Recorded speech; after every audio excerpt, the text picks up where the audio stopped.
Good morning. Less the introduction, less the suspicion. The introduction was pretty long, so the suspicion will also be, quite significant. So, in the next 1.5 hours, we'll be trying to explore how AI has impacted literature and vice versa. Thank you, Sri Shankara College, for this invitation. If you make a mistake once,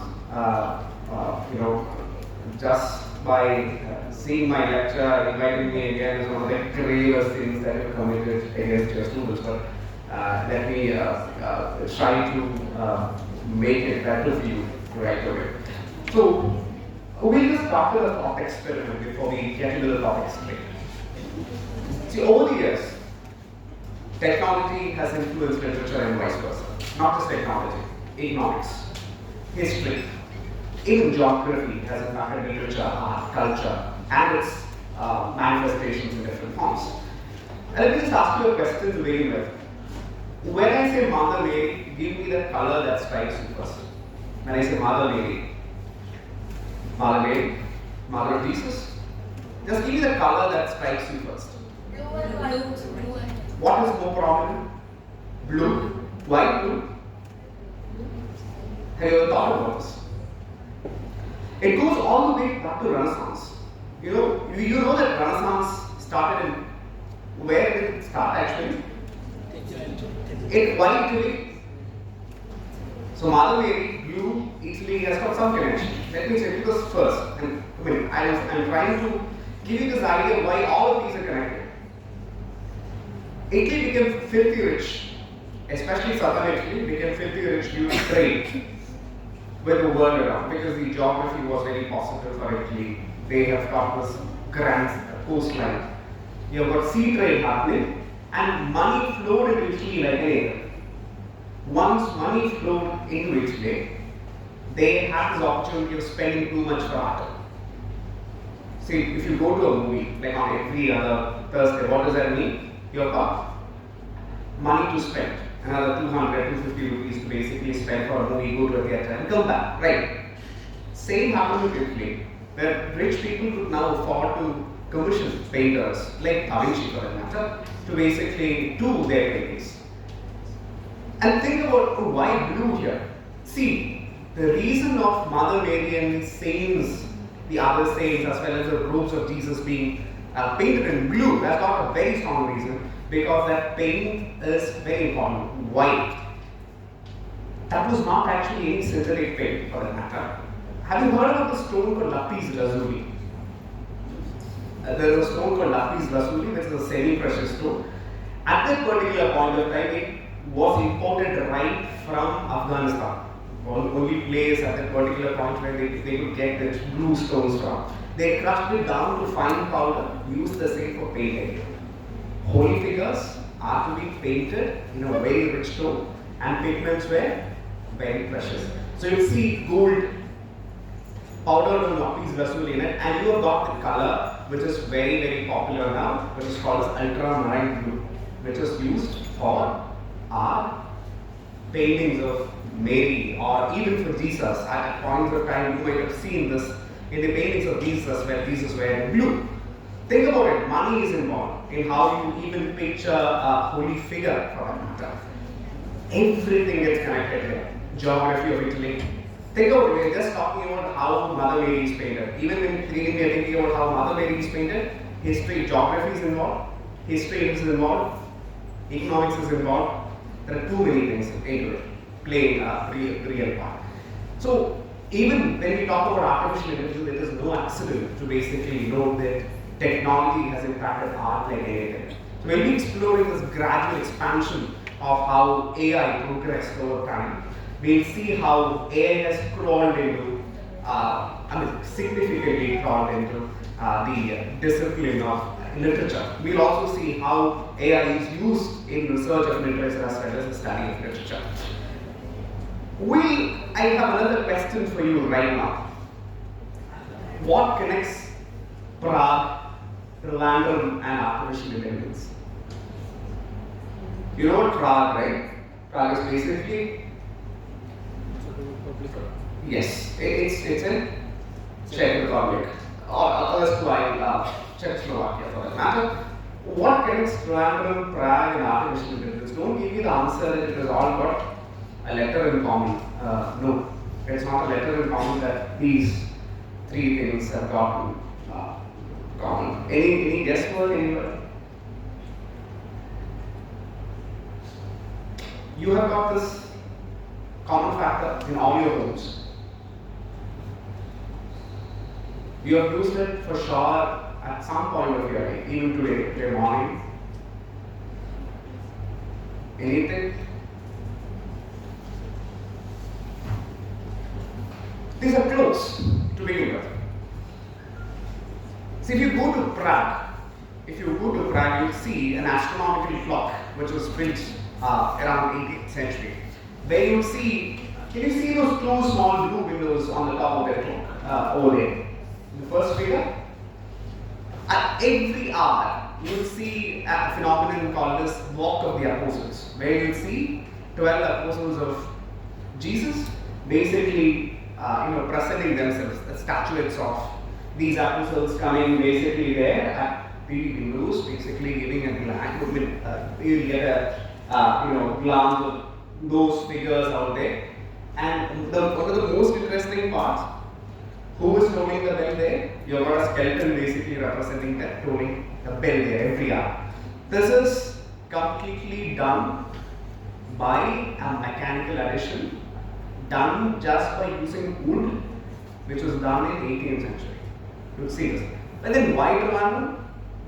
We have also got a clock there, which was also built almost during the same time, which you can see at Eastport, Trivandrum, where you would see at every hour, you would see these two goats ramming its head on the figure of a Muslim merchant. So this is called as Maitan money in the local parlance. But why have I introduced this at the very beginning of a talk on artificial intelligence? The reason is very simple. The history of artificial intelligence goes really back to a period where we are thinking about something called as automaton. It's not automation, T-I-O-N, this is automaton, A-U-T-O-M-A-T-O-N, where mechanical replications of earlier human done tasks were presented. So these are earlier examples of automatons that you see in this particular period, or 18th century or 17th century. So we always wanted to do this. We always created some sort of a contraption to simulate our own activities. In a sense, this is where artificial intelligence actually began. And in the opinion of one of the grandest theoreticians in the field, Christopher Wilkins, your toilet flush tank is an example of artificial intelligence. Why? An earlier than human task is now done by a machine. Just a click and things are done. Or he has put that in a very different way. Every ship gets cleared with artificial intelligence. That is what he basically said in this controversial yet interesting work on artificial intelligence, the HOAX, H-O-A-X. So this is how it all began with automatons. And we have got this guy. Who is this guy? Leonardo da Vinci basically has got many such designs done. Even a flying human being was his concept where he added wings to human beings. I mean, it didn't quite take off, and the human being would basically die from such an act. But still, he has tried automations in a grand style. Same with one. Vikram Sampath has written a book about which has become quite controversial in the last. I think within the last 2 months, it was released, 857 page long book on this particular guy who is very controversial. Certain people consider him to be a hero in the fight against British Raj. Certain people consider him to be a Celt who unleashed an act of religious violence against infidels for that matter. But who is this guy? Anybody? Any guesses about this person? Son of an earlier soldier who became Yes, Tipu Sultan. So this is Tipu Sultan's tiger that you see on your screen, which is actually an interesting form of automation that you see. And in this particular statue, you would see, can you see an organ fitted onto the body of the tiger over there? So every time the tiger moved its hand up, you would see the Englishman howl, and the tiger, letting out a cry. So this belongs to one of the most interesting places in the world, where you basically steal everything and put it on display, which is Victoria and Albert's Museum in London, where they have taken all the wells of the erstwhile colonies and they have put it on display as if I have plundered this from the other part of the world. We are good thieves and this is the evidence. So this is yet another example of automation. But even in earlier times, we have got people basically dreaming about these things, about how these mechanical contraptions could be done. One of the earlier works on architecture, basically Samramana Sutradhara, also of Bhojadeva, basically gives you certain ideas regarding this. I'm not saying that this book has got everything regarding artificial intelligence, but dreams. And dreams are always there. Or, for example, how many of you heard about Hephaestus, for that matter? Hephaestus, the divine the divine blacksmith of Greek, of the Greek, legends, who created golden maidens to assist him in his work. I don't know whether it is funny or not. Even after Hephaestus, almost all AI assistants were named after women, not just the golden maidens of Hephaestus. Whether it is Siri, whether it is Alexa, whether it is Cortana. Cortana is dead anyway. But still, Cortana, you name it, most of them are named after women. You can basically do a research on this as well. Gender biases in artificial intelligence assistance, interesting area for that matter. But academically, when we look at this, the pure sense of artificial intelligence, it all comes down to this guy on your left and not the guy on your right. You know about the guy on the right, that is Benedict? Yeah, Benedict Cumberbatch has got nothing to do with this, but the man on your left basically has got much to do about this. This is Alan Turing. See, around 1950s, Alan Turing published a paper called as Computing Machinery and Intelligence, and where he talked about simulating human intelligence in machines. And he has also given this due warning for us, saying that at a point in history, you'll be seeing this particular phenomenon where you can't distinguish between what is created by men and what is created by machines. That is where our impending doom begins. I'll give you an experiment to verify this as well, but in like a short point. But around 1950s, people started thinking about AI programs, that could mimic human conversations in particular. But around 50s, we started this interesting program called as ELIZA. Can you see the conversation here? ELIZA, ELIZA.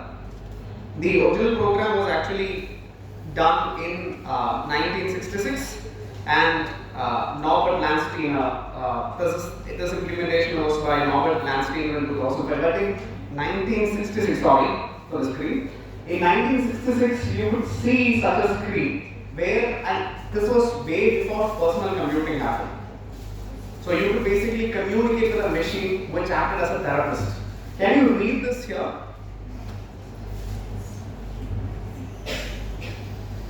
So it's basically a communication between a girl and this particular program called ELIZA. There is something troubling you. Men are all alike.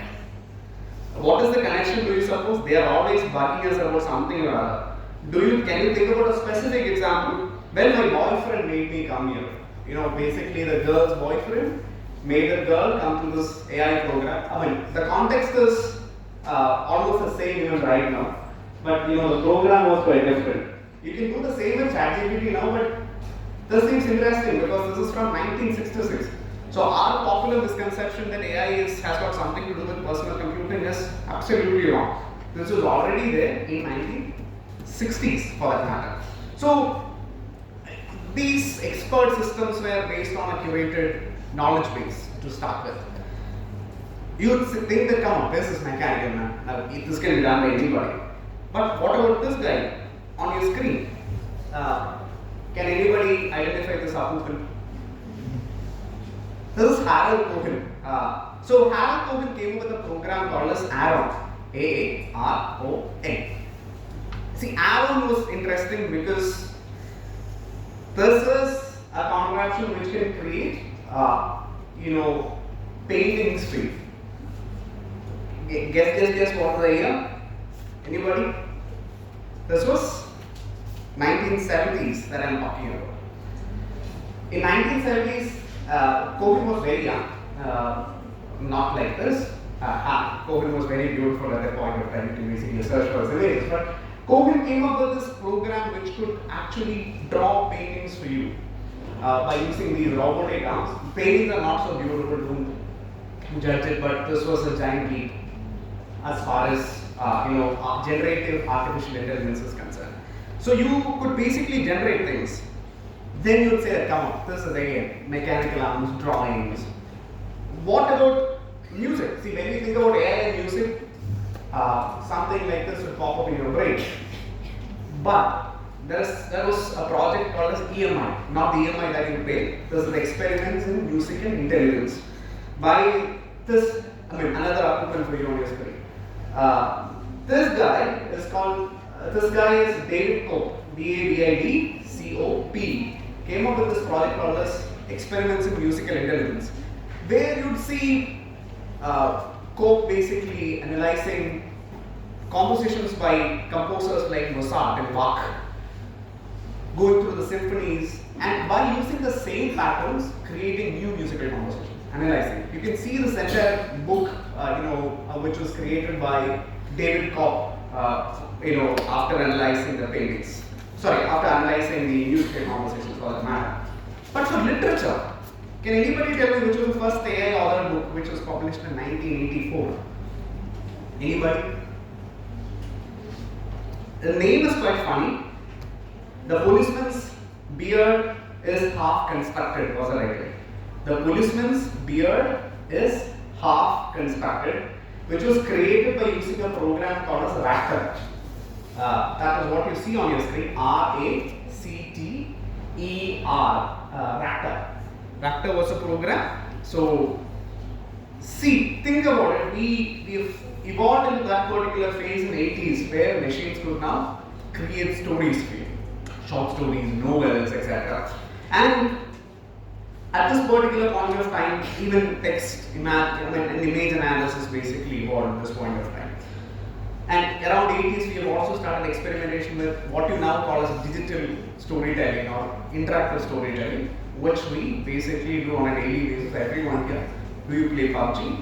Do you play Call of Duty? Do you play games with a narrative? You have got digital narratives and interactive storytelling coming up in 1980s, or what you call as gaming. Basically coming up, PUBG, I'm not talking about PUBG or your Call of Duty, but earlier games were. So, were very minimal, but this was, again, let me stress this again, this was even before personal computing was a big thing. Gaming being introduced, AI being a major thing. So, around this period, people started thinking about Gen AI in a very different dimension. Google came up with this project called as Deep Dream at this point of time, in the beginnings of 2000s. So you would see, breakthroughs in many technological advancements, especially neural networks. So to make it very brief, neural networks are basically simulations of our own thoughts, like how we think, simulating our own brains and how it basically works. If you think that this is not a big thing, like, come on, anybody can do this. Human thought is so complex and to replicate it requires great infrastructure. Let me give you an example. Can anybody volunteer? Or I'll get responses from you. You will have to basically introduce a cat to a person who has never seen a cat. Right? Think about it. You will have to introduce a cat to a person who has never seen a cat. Don't compare, but I have certain conditions. Don't compare the cat to any other animal. No comparisons here, pure descriptive explanations. Can anybody give me an explanation and draw it down and you'll understand how complex it is? Can anybody give me a suggestion regarding a cat? Like in 3 or 4 lines, how can you describe a cat to a person who has never seen a cat? See, even describing a cat is problematic for us. I hope you get the idea. How complex our brain is. We are trying to replicate this, this entire thinking process, simulating it through programs basically, just instructions. Now, around 2016, we see, certain programs coming up and taking up complex acts like script writing for that matter. Can you see this particular screen here? This is actually the first film attempt by artificial intelligence called Sunspring, which was a short film entirely written by an artificial intelligence algorithm. The movie is crap. Let me tell this very clearly. Don't watch the movie. Useless. It is not cohesive when it's scripting or in its picturization, etc. The entire film is actually available on YouTube. You can go to this channel called as Ars Technica, ARS Space Technica. There is this channel where you can see this movie altogether. There is another interesting area. Have you read this particular book here? Harry Potter and the portrait of what looked like a large pile of ash. Anybody? Anybody? Oh, this was not written by J.K. Rowling. This was written in 2017. This was created by Botany Studios. You can just go online and read this part, this mock chapter created by artificial intelligence on Harry Potter. You will see this entire storyline. See, I've just taken a screenshot. Go to this particular website called Botany Studios and you can read it. In 2017. But changes came in all of a sudden in 2020 when GPT-3 was hosted. And GPT-3 by OpenAI basically came up with this AI generated literature in a never before seen scale. Short stories started being written. People started thinking about creating long narratives using AI in a more brilliant way. And then the race began. See, OpenAI didn't first release its, ChatGPT, GPT-3 version. Even before releasing it, they had programs coming in, especially something called as DALL-E. How many of you seen DALL-E? DALL-E. DALL-E was the first image generation software that was developed by OpenAI. And DALL-E was actually a Portmanteau. How many of you seen the movie WALL-E? WALL-E? Right. See, WALL-E and as well as the painter Dalí. You know what Salvador Dalí, right? Dalí and WALL-E, they brought them together and named it DALL-E. So DALL-E and DALL-E 2 is also available. This is also a powerful image generation tool. There are many image generation tools, as you know, including applications like one beautiful tool that you can try. I can give you a very long list of AI image generation tools, but there is this interesting tool called as Simcavian, which can basically do paintings in the style of any painters that you've got.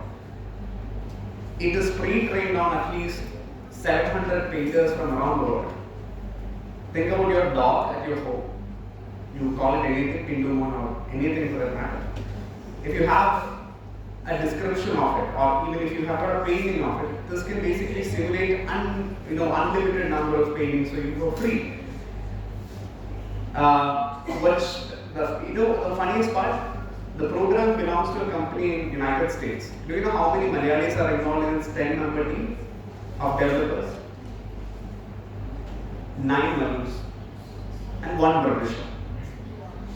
But that particular program, and how many people from Narnagro? Any guess? 5 of them are from Narnagro.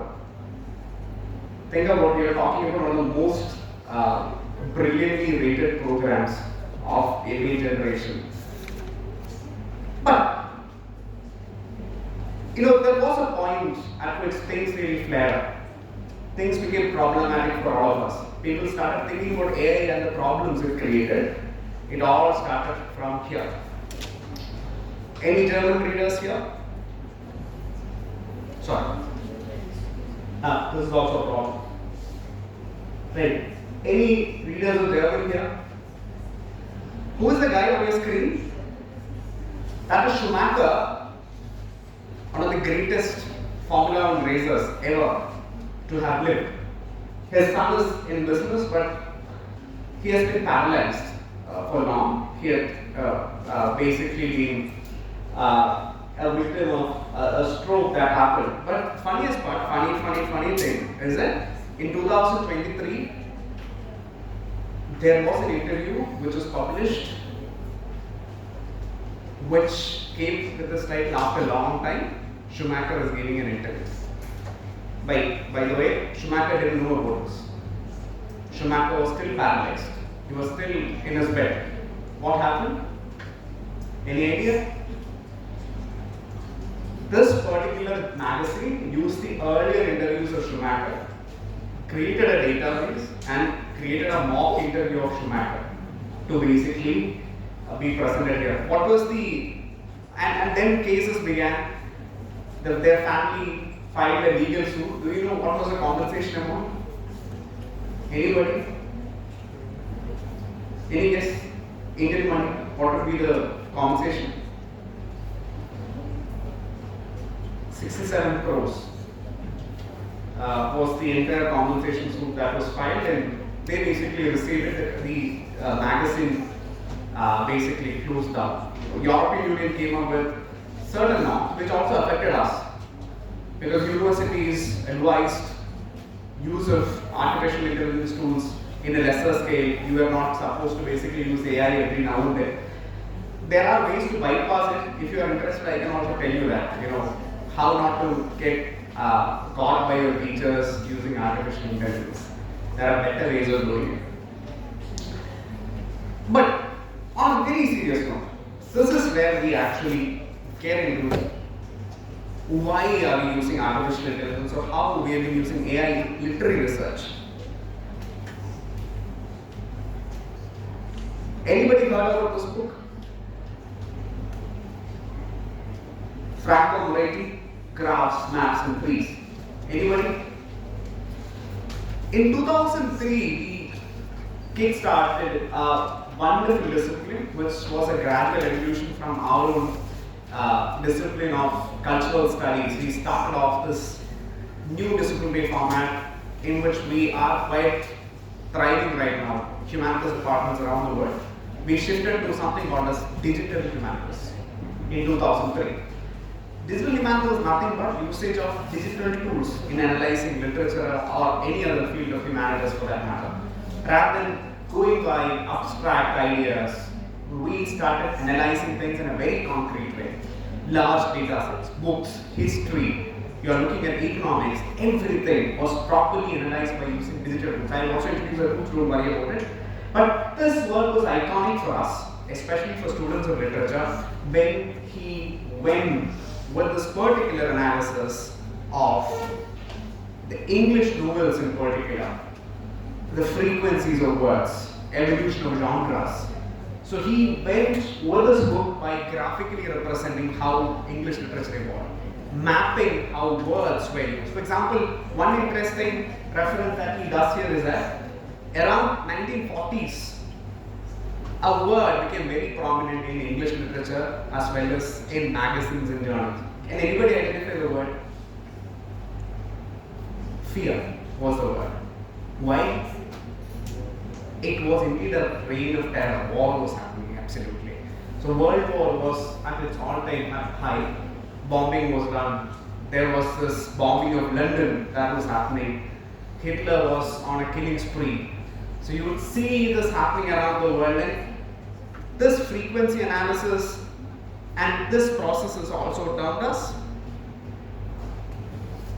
there is a name for it, stylometric analysis. So stylometric analysis is one of the major aspects of artificial intelligence, employed literary research, where you'll be looking at word frequencies, sentence structures, and other linguistic structures. Why is this important? It all comes into play at this particular instance. Can you see this? AI reveals how much of a Shakespeare play was written by him and how much by someone else. So we had this, century-old debate going on. Now it is solved. For your information, now it is solved. I can read it out for you. Like, for example, the results of a previous research on 3 plays of Henry VI suggest that Christopher Marlowe and George Peele were the 2 most likely suspects. So they have trained, what they did is very simple. This is how they solved it. 3 researchers were involved: Peter S. Milne, John Smith, and Steven Pinker. 3 of them, one was from University of Leicester, the other was from University of California, Pinker was from our university for that matter. By using stylometric analysis, by using these tools to identify word frequencies, usage, sentence structures, etc., they trained this program on the writing styles of different writers. I mean, the likely suspects, including Marlowe. People were also doubtful about Earl of Surrey for that matter, Henry Howard for that matter, Messenger, Fletcher. They did this analysis of the writing styles. Now they cross-check these writing styles against Shakespeare's works. It would have taken, decades for a human being to accomplish this task. But what they found out is that altogether there were 53 training samples for Shakespeare, 19 training samples for Fletcher, and 46 samples for Messenger.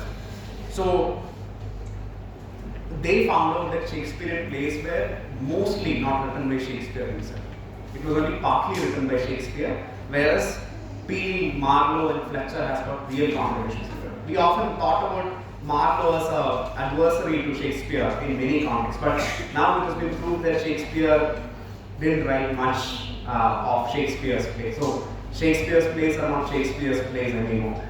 So we have got proper evidence which was collected, which was published in 2024. Still we say that in our syllabuses, like in our syllabi, we basically go by saying that Shakespeare has written 32 plays. Now we elaborate King Lear, authors, Shakespeare E.T. order, because you have got many contributors coming in writing Shakespeare. I will also present you one of my personal experiences regarding using stylometric analysis in. If you are not bored, I can just introduce one real life example which I have encountered in the last 2 years. See, when I was awarded the Prime Minister's Fellowship, I had to basically find out something. So they were quite insistent on finding out something that was not known to the world earlier. And I was forced to do it just because of one reason. Why? You would say, no, it's not what you basically thought about, not research integrity, money. Because unless I do this, I won't be provided with money. So money basically drove me to this insane drive, where I referred to one of the books by one of the greatest teachers of Kerala, Vishnu Narayana Namboothiri, who has published this wonderful volume of, my area of interest was the banned freedom songs of India. So I especially got to Kerala's context. I went to this book called Malayala Sahityathile Swatantara Samara Granamam, which was published by Kerala Sahitya Academy, where Vishnu Narayana Namboothiri has left a footnote below a poem written by a man called as P.R.B. Okay, P.R.B. where there was this footnote saying that, I'll give that to you in Malayalam. It was like this: P.R.B. എന്ന തൂലികാ നാമത്തിൽ ഈ കവിത എഴുതിയത് സ്വദേശാഭിമാനി രാമകൃഷ്ണ പിള്ളയാണെന്ന് professor എലങ്ക മുഞ്ഞപിള്ളയെ professor Moosa നൽപ്രായാണ്. This was a reference. So I had to basically search for more poems by P.R.B.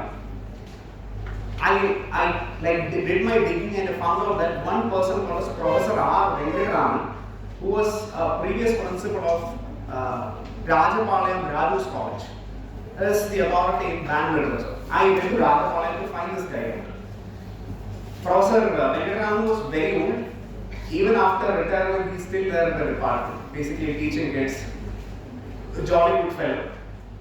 The first thing that he asked was not regarding my publication, first was regarding my breakfast.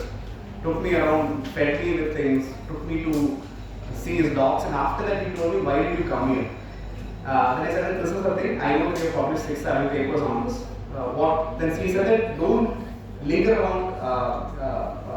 What he told me was that, see, at 8 o'clock you will have a bus from here. I said, why? Back home? No, you are going to Chennai. I said, why? You go to the archives in Egmore, where you have got Tamil Nadu State Archives. So you called a guy called Madhu, who was there at Egmore Archives, and I was taken to this area where the earlier records of Malabar was present. Everything, you won't even believe it. Handwritten notes on Malabar rebellion was present there. You could even see, execution notes in the very handwriting of those British judges which was present there. So I came to see this 39 points written by a called PR. And I had to confirm this. My guide was P.K. Rajasekar, as you all know, the reputed Malayalam critic who found out the alternative ending for Indulekha, for that matter. So I took it to him and said that there is this reference. He said that we can't believe this. Just, there can be any number of PRBs available. AI came to help there. I did my stylometric analysis against this particular simple sample note, which was published. I did my cross techniques. It worked. Even for Malayalam, it worked. Stylometric analysis basically showed 98% accuracy of the similarities between these poems. Do you know the most funniest part? There was also a note attached to this particular bungling. Though the Britishers were oppressive, they are proper curators. They have put this note there that PRB is actually Swadeshabhimani Ramakrishna Pilla himself, who was on exile in Malabar, where he wrote all those poems. Think about it. AI basically brought out the poems of a person who was earlier unknown. This is how the beauty of research gets enhanced with the use of AI. Literature. I'm talking about research and literature getting, in a way, brightened up by literature. And not just this. This is stylometric analysis. You have also got something known as network analysis that happens in literature. How many of you have read Lord of the Rings? Read Lord of the Rings. Even the extended movies will do. How many of you have seen the movies, extended cuts, 4 hour long movies? Anybody? Go watch it. You're missing things. You are missing things, guys. You know why? Let me tell you. These stories were not written by guys just to show off. Let me just give you this. How many of you have seen Chronicles of Narnia? Got people, right? So they belong to this group of Oxford, in Oxford pubs, these writers would meet. Especially, writers like Tolkien. You've got writers like C.S. Lewis basically coming. C.S. Lewis wrote Narnia, as you all know. You know how this story was written?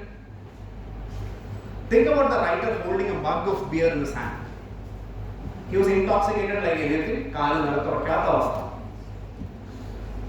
Oxford professor, basically drunk. He drank like a fish. And at an intoxicated state, there was this challenge thrown to him, asking write a story. And then what he said at this point of time? Do you know how a baby gets out of the womb of a mother? Head first, hands, he comes out, or she comes out. Just like it through a wardrobe, a kid basically gets out to another world. From the warmth of their house to the winter outside. The moment Chronicles of Narnia was born.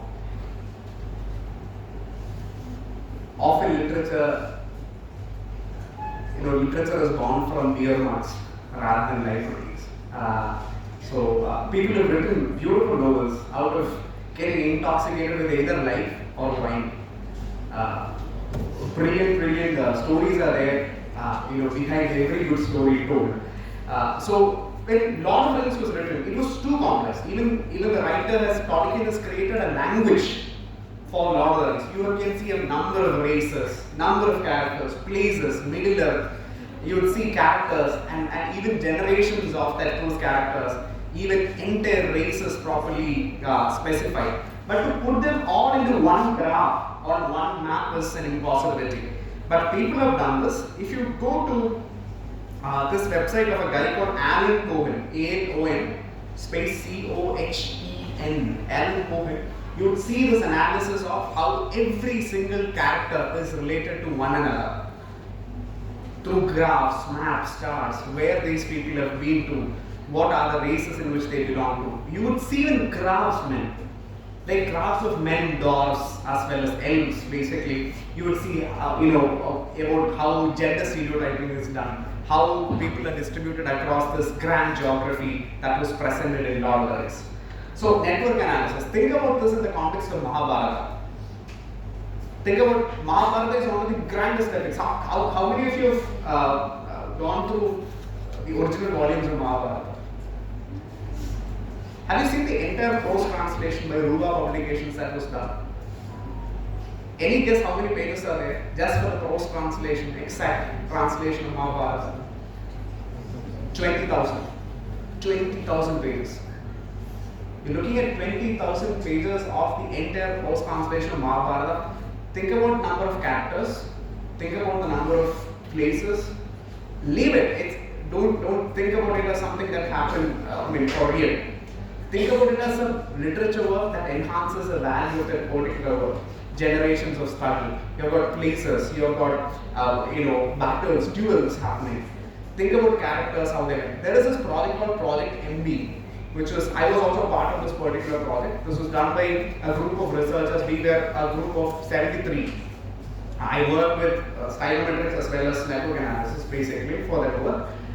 So what we did there is that if you select Krishna, there are two Krishnas who are very important. One is Krishna Dvaivaya and Vyasa. Vyasa himself and Krishna, obviously. Krishna the guide. Krishna and a random a non-significant character. Some Raju or Radha. Select some Raju or Radha. If you select a character, this particular project will tell you if they have met, if their fathers have met, if their mothers have met, grandparents have met, have they been in places which are like, even if it is spread across 4 or 5 generations, has anybody in their family ever met? So it's that detailed. Are you getting this? Are there places where they travel, like, which are similar? So you will see how many characters are there that we analyzed. Any guess?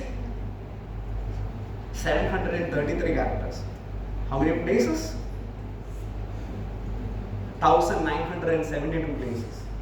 Characters are still in its stage of analysis, etc. We won't even finish this in another 20 years, 30 years. You won't even believe this, how many network maps. Can anybody tell me how many network maps would be there? 63,000 network maps are there, uploaded. This was done over a period of 8.5 years. Still the project is incomplete. You can basically refer to Project MB and see how works are done. Think about doing the same in the context of folklores of Kerala, the folk traditions, how stories are told. Let me just give you an example how this can be done. I'm giving you a suggestion. If anybody is ready to take this up, take this up. I hope you all know about Mother Goddess worships in Kerala. Right? How many of you have seen Mudiyettu for real? Like, Mudiyettu?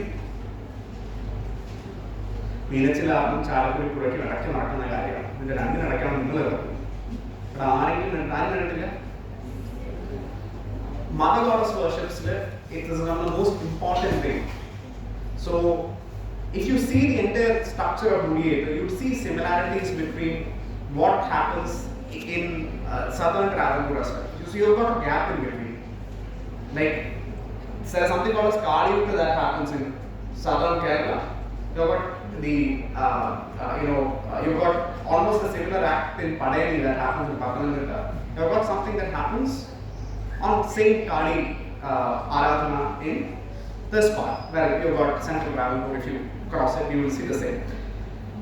Analysis can be done regarding what are common elements, ritualistic practices, storylines, literature of it. Stylometric analysis can be done, network analysis can be done, even language analysis can be done. Are there any common factors which are present in totem water or the sahityam of what is sung in Mudiyettu? You have large scope for this. Do you know that this was actually done in the context of Ireland? So 2 years before, there was this project done in 2023 in Ireland where they went with witchcraft.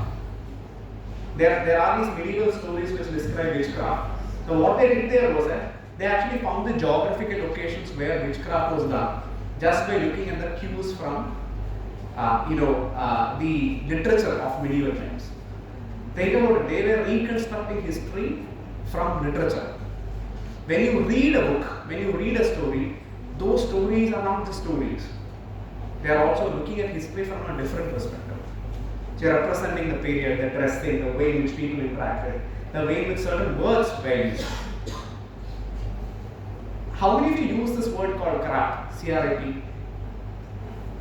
It's different context. You never have used this word, crap?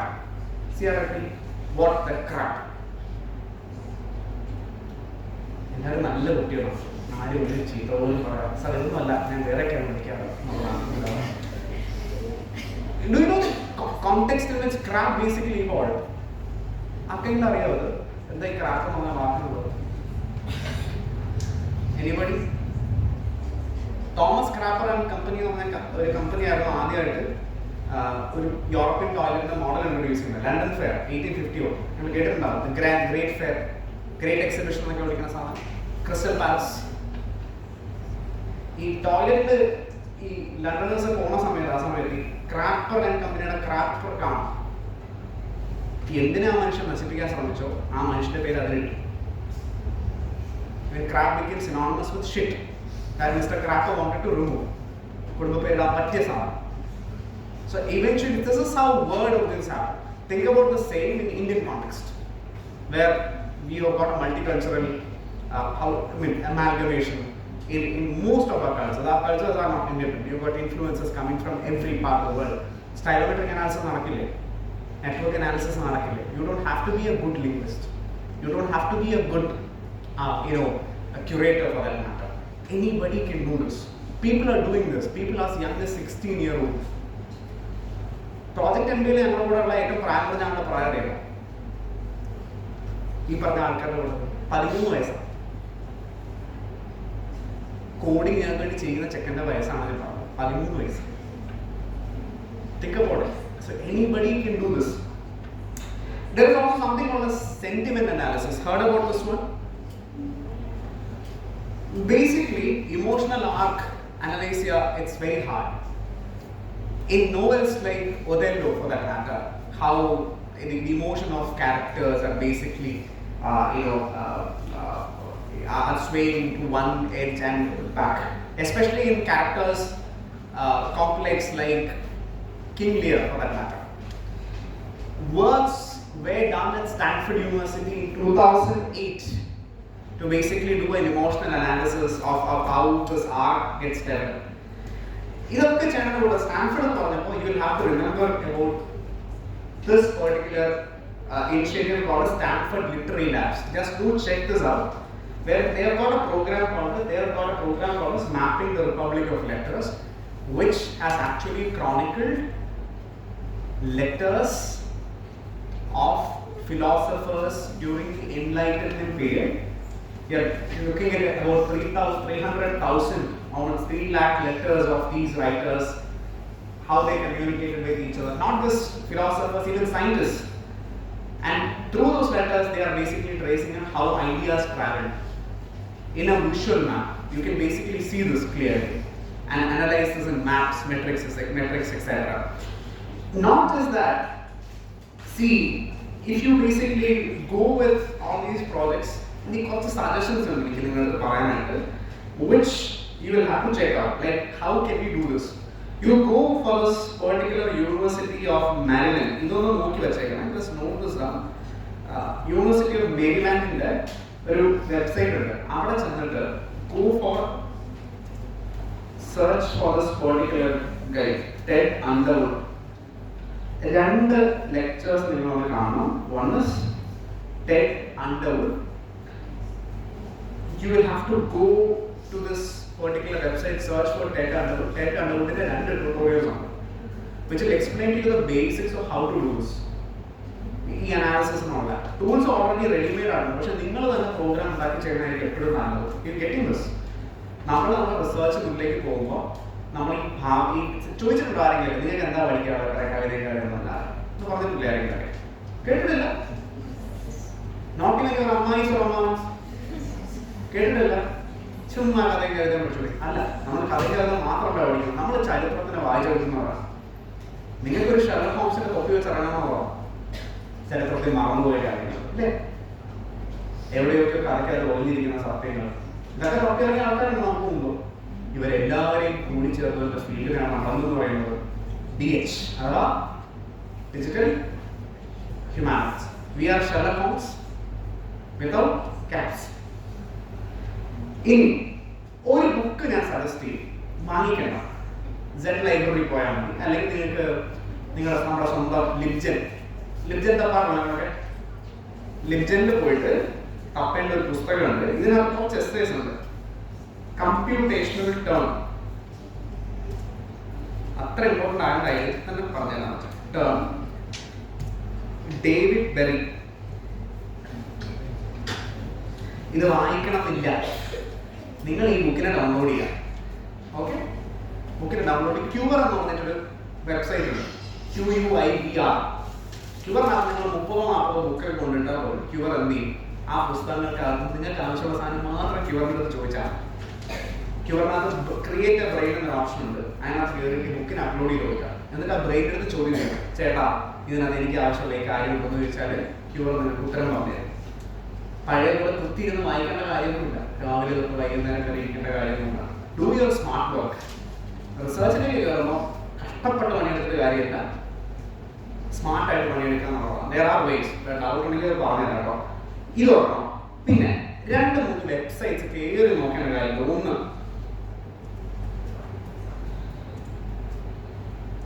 Voice വളരെ important ആണ്. നമുക്ക് അത്യാവശ്യമായിട്ട് pre request ആയിട്ട് കണക്കാക്കാൻ പറ്റുന്ന സാധനമാണ് voice പോകാനുള്ളപ്പോൾ ഇത് പറയണം. പിന്നെ നമ്മൾ ഈ വിഷ്വലൈസേഷൻ നേരത്തെ പറഞ്ഞില്ലേ, ക്യാരക്ടേഴ്സ് എവിടെയൊക്കെ പ്ലേസ് ചെയ്യുന്നൊക്കെ ഉള്ളത്, ഇത് ഒരു റെഡിമെയ്ഡ് സാധനമാണ്. നിങ്ങൾക്ക് നോക്കാം. ഗെഫി എന്നാണ് എൻ്റെ പേര് കേട്ടോ. GEPHI Gephi. ഗെഫിയിൽ കയറിയാൽ ഈ ക്യാരക്ടേഴ്സിന്റെ നെറ്റ്വർക്ക് വിഷ്വലൈസേഷൻസോ അല്ലെങ്കിൽ ക്യാരക്ടേഴ്സിന്റെ വേണമെന്നില്ല എന്തിന്റെ നെറ്റ്വർക്ക് വിഷ്വലൈസേഷൻ പറയാം, ചരിത്രമാവാം, നിങ്ങൾക്ക് ഇഷ്ടമുള്ള പോലെ അതിനകത്ത് ചെയ്യാൻ പറ്റും. പിന്നെ ഈ ഒരു വലിയ ബുക്കാണെന്നുണ്ടെങ്കിൽ അതിന്റെ കോർപ്പസ് അനാലിസിസ് അല്ലെങ്കിൽ പുസ്തകം മൊത്തം അനലൈസ് ചെയ്ത് എവിടെ എന്തൊക്കെ വേണമെന്ന് നോക്കുകയാണെങ്കിൽ നിങ്ങളൊക്കെ ചെയ്യാറില്ലേ? PhD പ്രോജക്റ്റ് ഒക്കെ ChatGPT ഉപയോഗിച്ചല്ലാതെ ചെയ്യാറില്ല. അങ്ങനെ ചെയ്യേണ്ട അവസ്ഥ. ചെയ്യാൻ കുഴപ്പമൊന്നുമില്ല, പക്ഷെ നമ്മൾ സ്മാർട്ടായിട്ട് ചെയ്യണം കേട്ടോ. കക്കുന്നതിൽ തെറ്റില്ല, പക്ഷെ നന്നായി കക്കുക എന്നൊരു കാര്യം പറഞ്ഞു. ആൻകോക്ക് എന്ന് പറയുന്ന സാധനമുണ്ട്. ആൻകോക്കിലാണ് ഈ പറഞ്ഞ വർക്ക്സിനെ അനലൈസ് ചെയ്യാൻ പറ്റുന്ന ഏറ്റവും നല്ല ടൂളുകൾ ഉണ്ടാവുക. ഇനി നിങ്ങൾക്ക് വേണ്ട ഈ ടെക്സ്റ്റ് വെറുതെ അനലൈസ് ചെയ്യേണ്ട ഹിസ്റ്റോറിക്കൽ ഡേറ്റയാണ് നിങ്ങൾ നോക്കുന്നതെങ്കിൽ പലാഡിയോ എന്ന് പറഞ്ഞൊരു സാധനമുണ്ട്. PALLADIO. പലാഡിയോ. അയ്യോ സോറി, ഒന്നും കാണുന്നില്ല അതുവരെ. സന്തോഷം.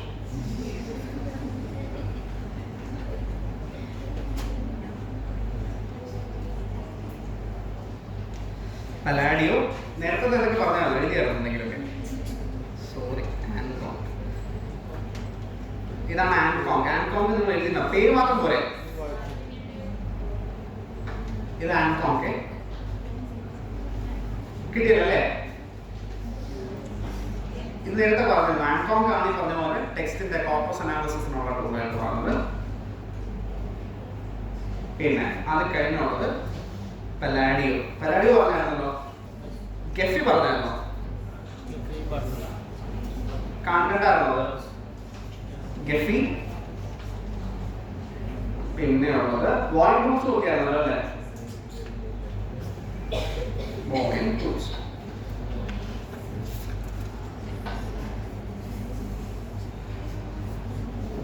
ഇനി എത്ര മണി? ഇത്ര 1 മണിക്കൂറായോ?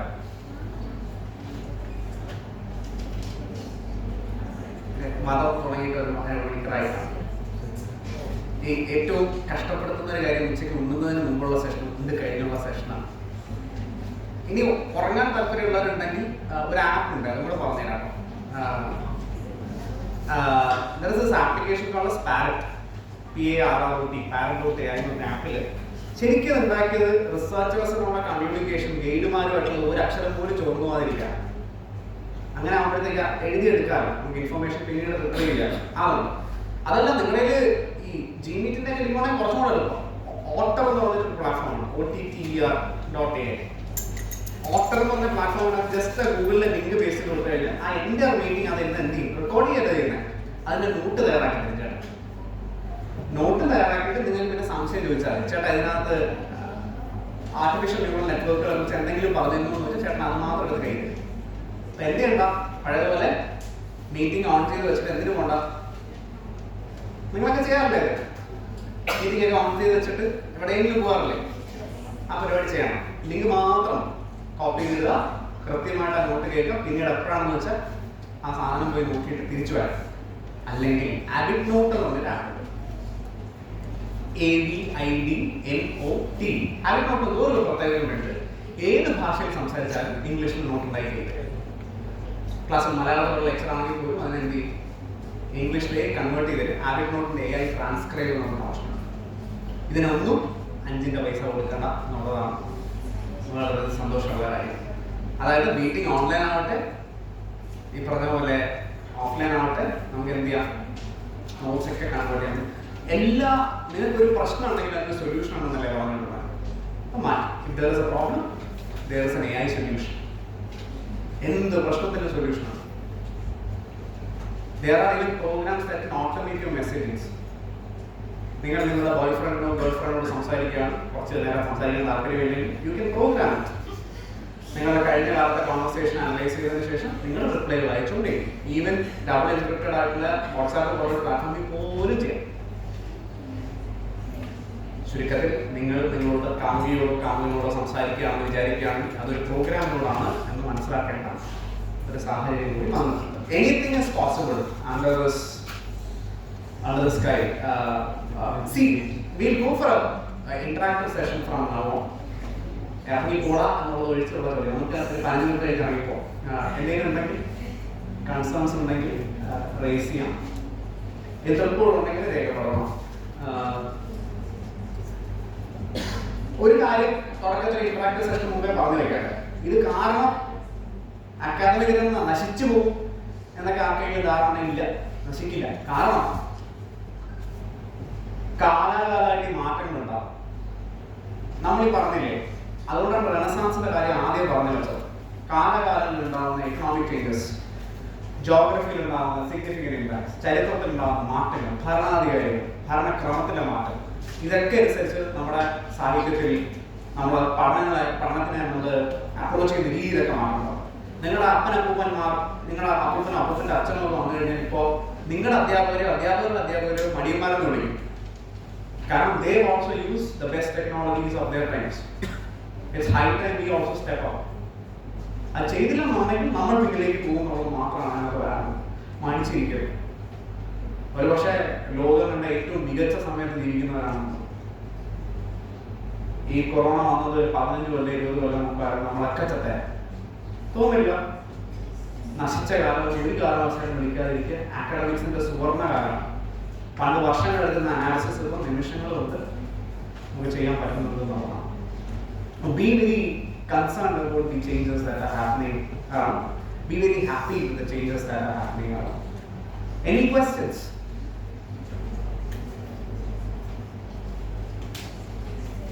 ആർക്കും ചോദ്യങ്ങളൊന്നുമില്ല. ഇന്ത്യൻ ഗുരുശിഷ്യ സമ്പ്രദായത്തിൽ ഏറ്റവും ഗംഭീരമായ സാധനമാണ് നിങ്ങൾ എത്തിയിരിക്കുന്നത്. ദക്ഷിണാമൂർത്തി സങ്കല്പത്തിൽ ശിഷ്യന്മാർ ചോദ്യങ്ങൾ ചോദിക്കുന്നില്ല, ഗുരു ഉത്തരം പറയുന്നില്ല, എല്ലാവർക്കും എല്ലാം മനസ്സിലായി എന്ന് പറയും. നിങ്ങൾ അതിലേക്ക് വരുന്നതിൽ എനിക്കുള്ള സന്തോഷം ഒന്നുമില്ല, ഡൗട്ട്സ് ഒന്നുമില്ല.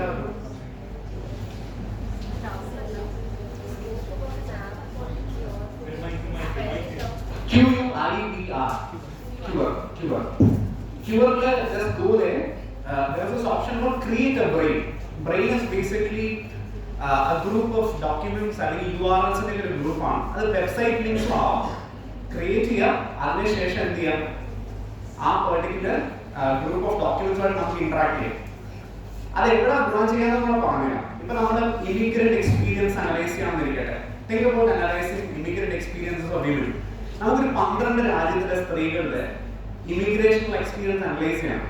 ഈ 12 രാജ്യത്തിലെ സ്ത്രീകളെ കുറിച്ച് 5 ആർട്ടിക്കിൾ വെച്ച് കൂട്ടിക്കോളും. 60 ആർട്ടിക്കിൾ. ഈ 60 ആർട്ടിക്കിൾ നമ്മൾ എങ്ങനെ അനലൈസ് ചെയ്ത് ലിറ്ററേച്ചർ റിവ്യൂ എടുക്കുന്ന സമയം ഒന്ന് ആലോചിച്ചോളൂ. എന്ത് സമയം എടുത്താലും വായിക്കാം. ഒരു 60 5 കൂട്ടും, 5 പേജ് വെച്ച് കൂട്ടും. എത്ര പേജായി പോകുന്നത്? 300 പേജായി. ഈ 300 പേജ് വായിച്ചു തീർക്കാൻ എടുക്കുന്ന സമയം, എന്നിട്ട് ഈ 300 പേജ് അങ്ങോട്ടും ഇങ്ങോട്ടും തരച്ചു പോകും അല്ലേ? ഇത് ഇത്ര എടുക്കുന്ന സമയം നമ്മൾ എത്ര മിനിറ്റ് ചെയ്യുന്നറിയോ? നിങ്ങളുടെ നെറ്റ്വർക്ക് സ്പീഡ് കൂടിയും നിങ്ങൾ അനലൈസ് ചെയ്യുന്ന സമയം നിങ്ങളുടെ നെറ്റ്വർക്ക് സ്പീഡ് മാറി. അതായത് ആദ്യത്തെ ഡോക്ടറിനെ മെഡിക്കൽ ചെന്നിരുന്നിട്ട് എന്ത് ചെയ്യണ്ട, ഡേറ്റ കളക്ഷൻ ഇരിക്കുകയാണെന്ന് പറയണ്ട എന്ന സാധനം.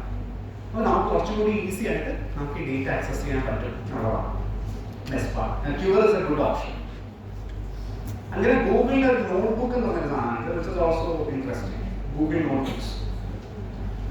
അതിൽ ഈ ഡോക്യുമെന്റ്സ് ആഡ് ചെയ്തിരിക്കും അനാലിസിസ്. അഥവാ സ്റ്റാറ്റിസ്റ്റിക്കൽ അനാലിസിസ് ആണെങ്കിൽ you can go with a tool called Julius. JULIUS. Julius.ai. Any more doubts? Even regarding AI players of concerns എന്തെങ്കിലും ചോദിക്കാണ്.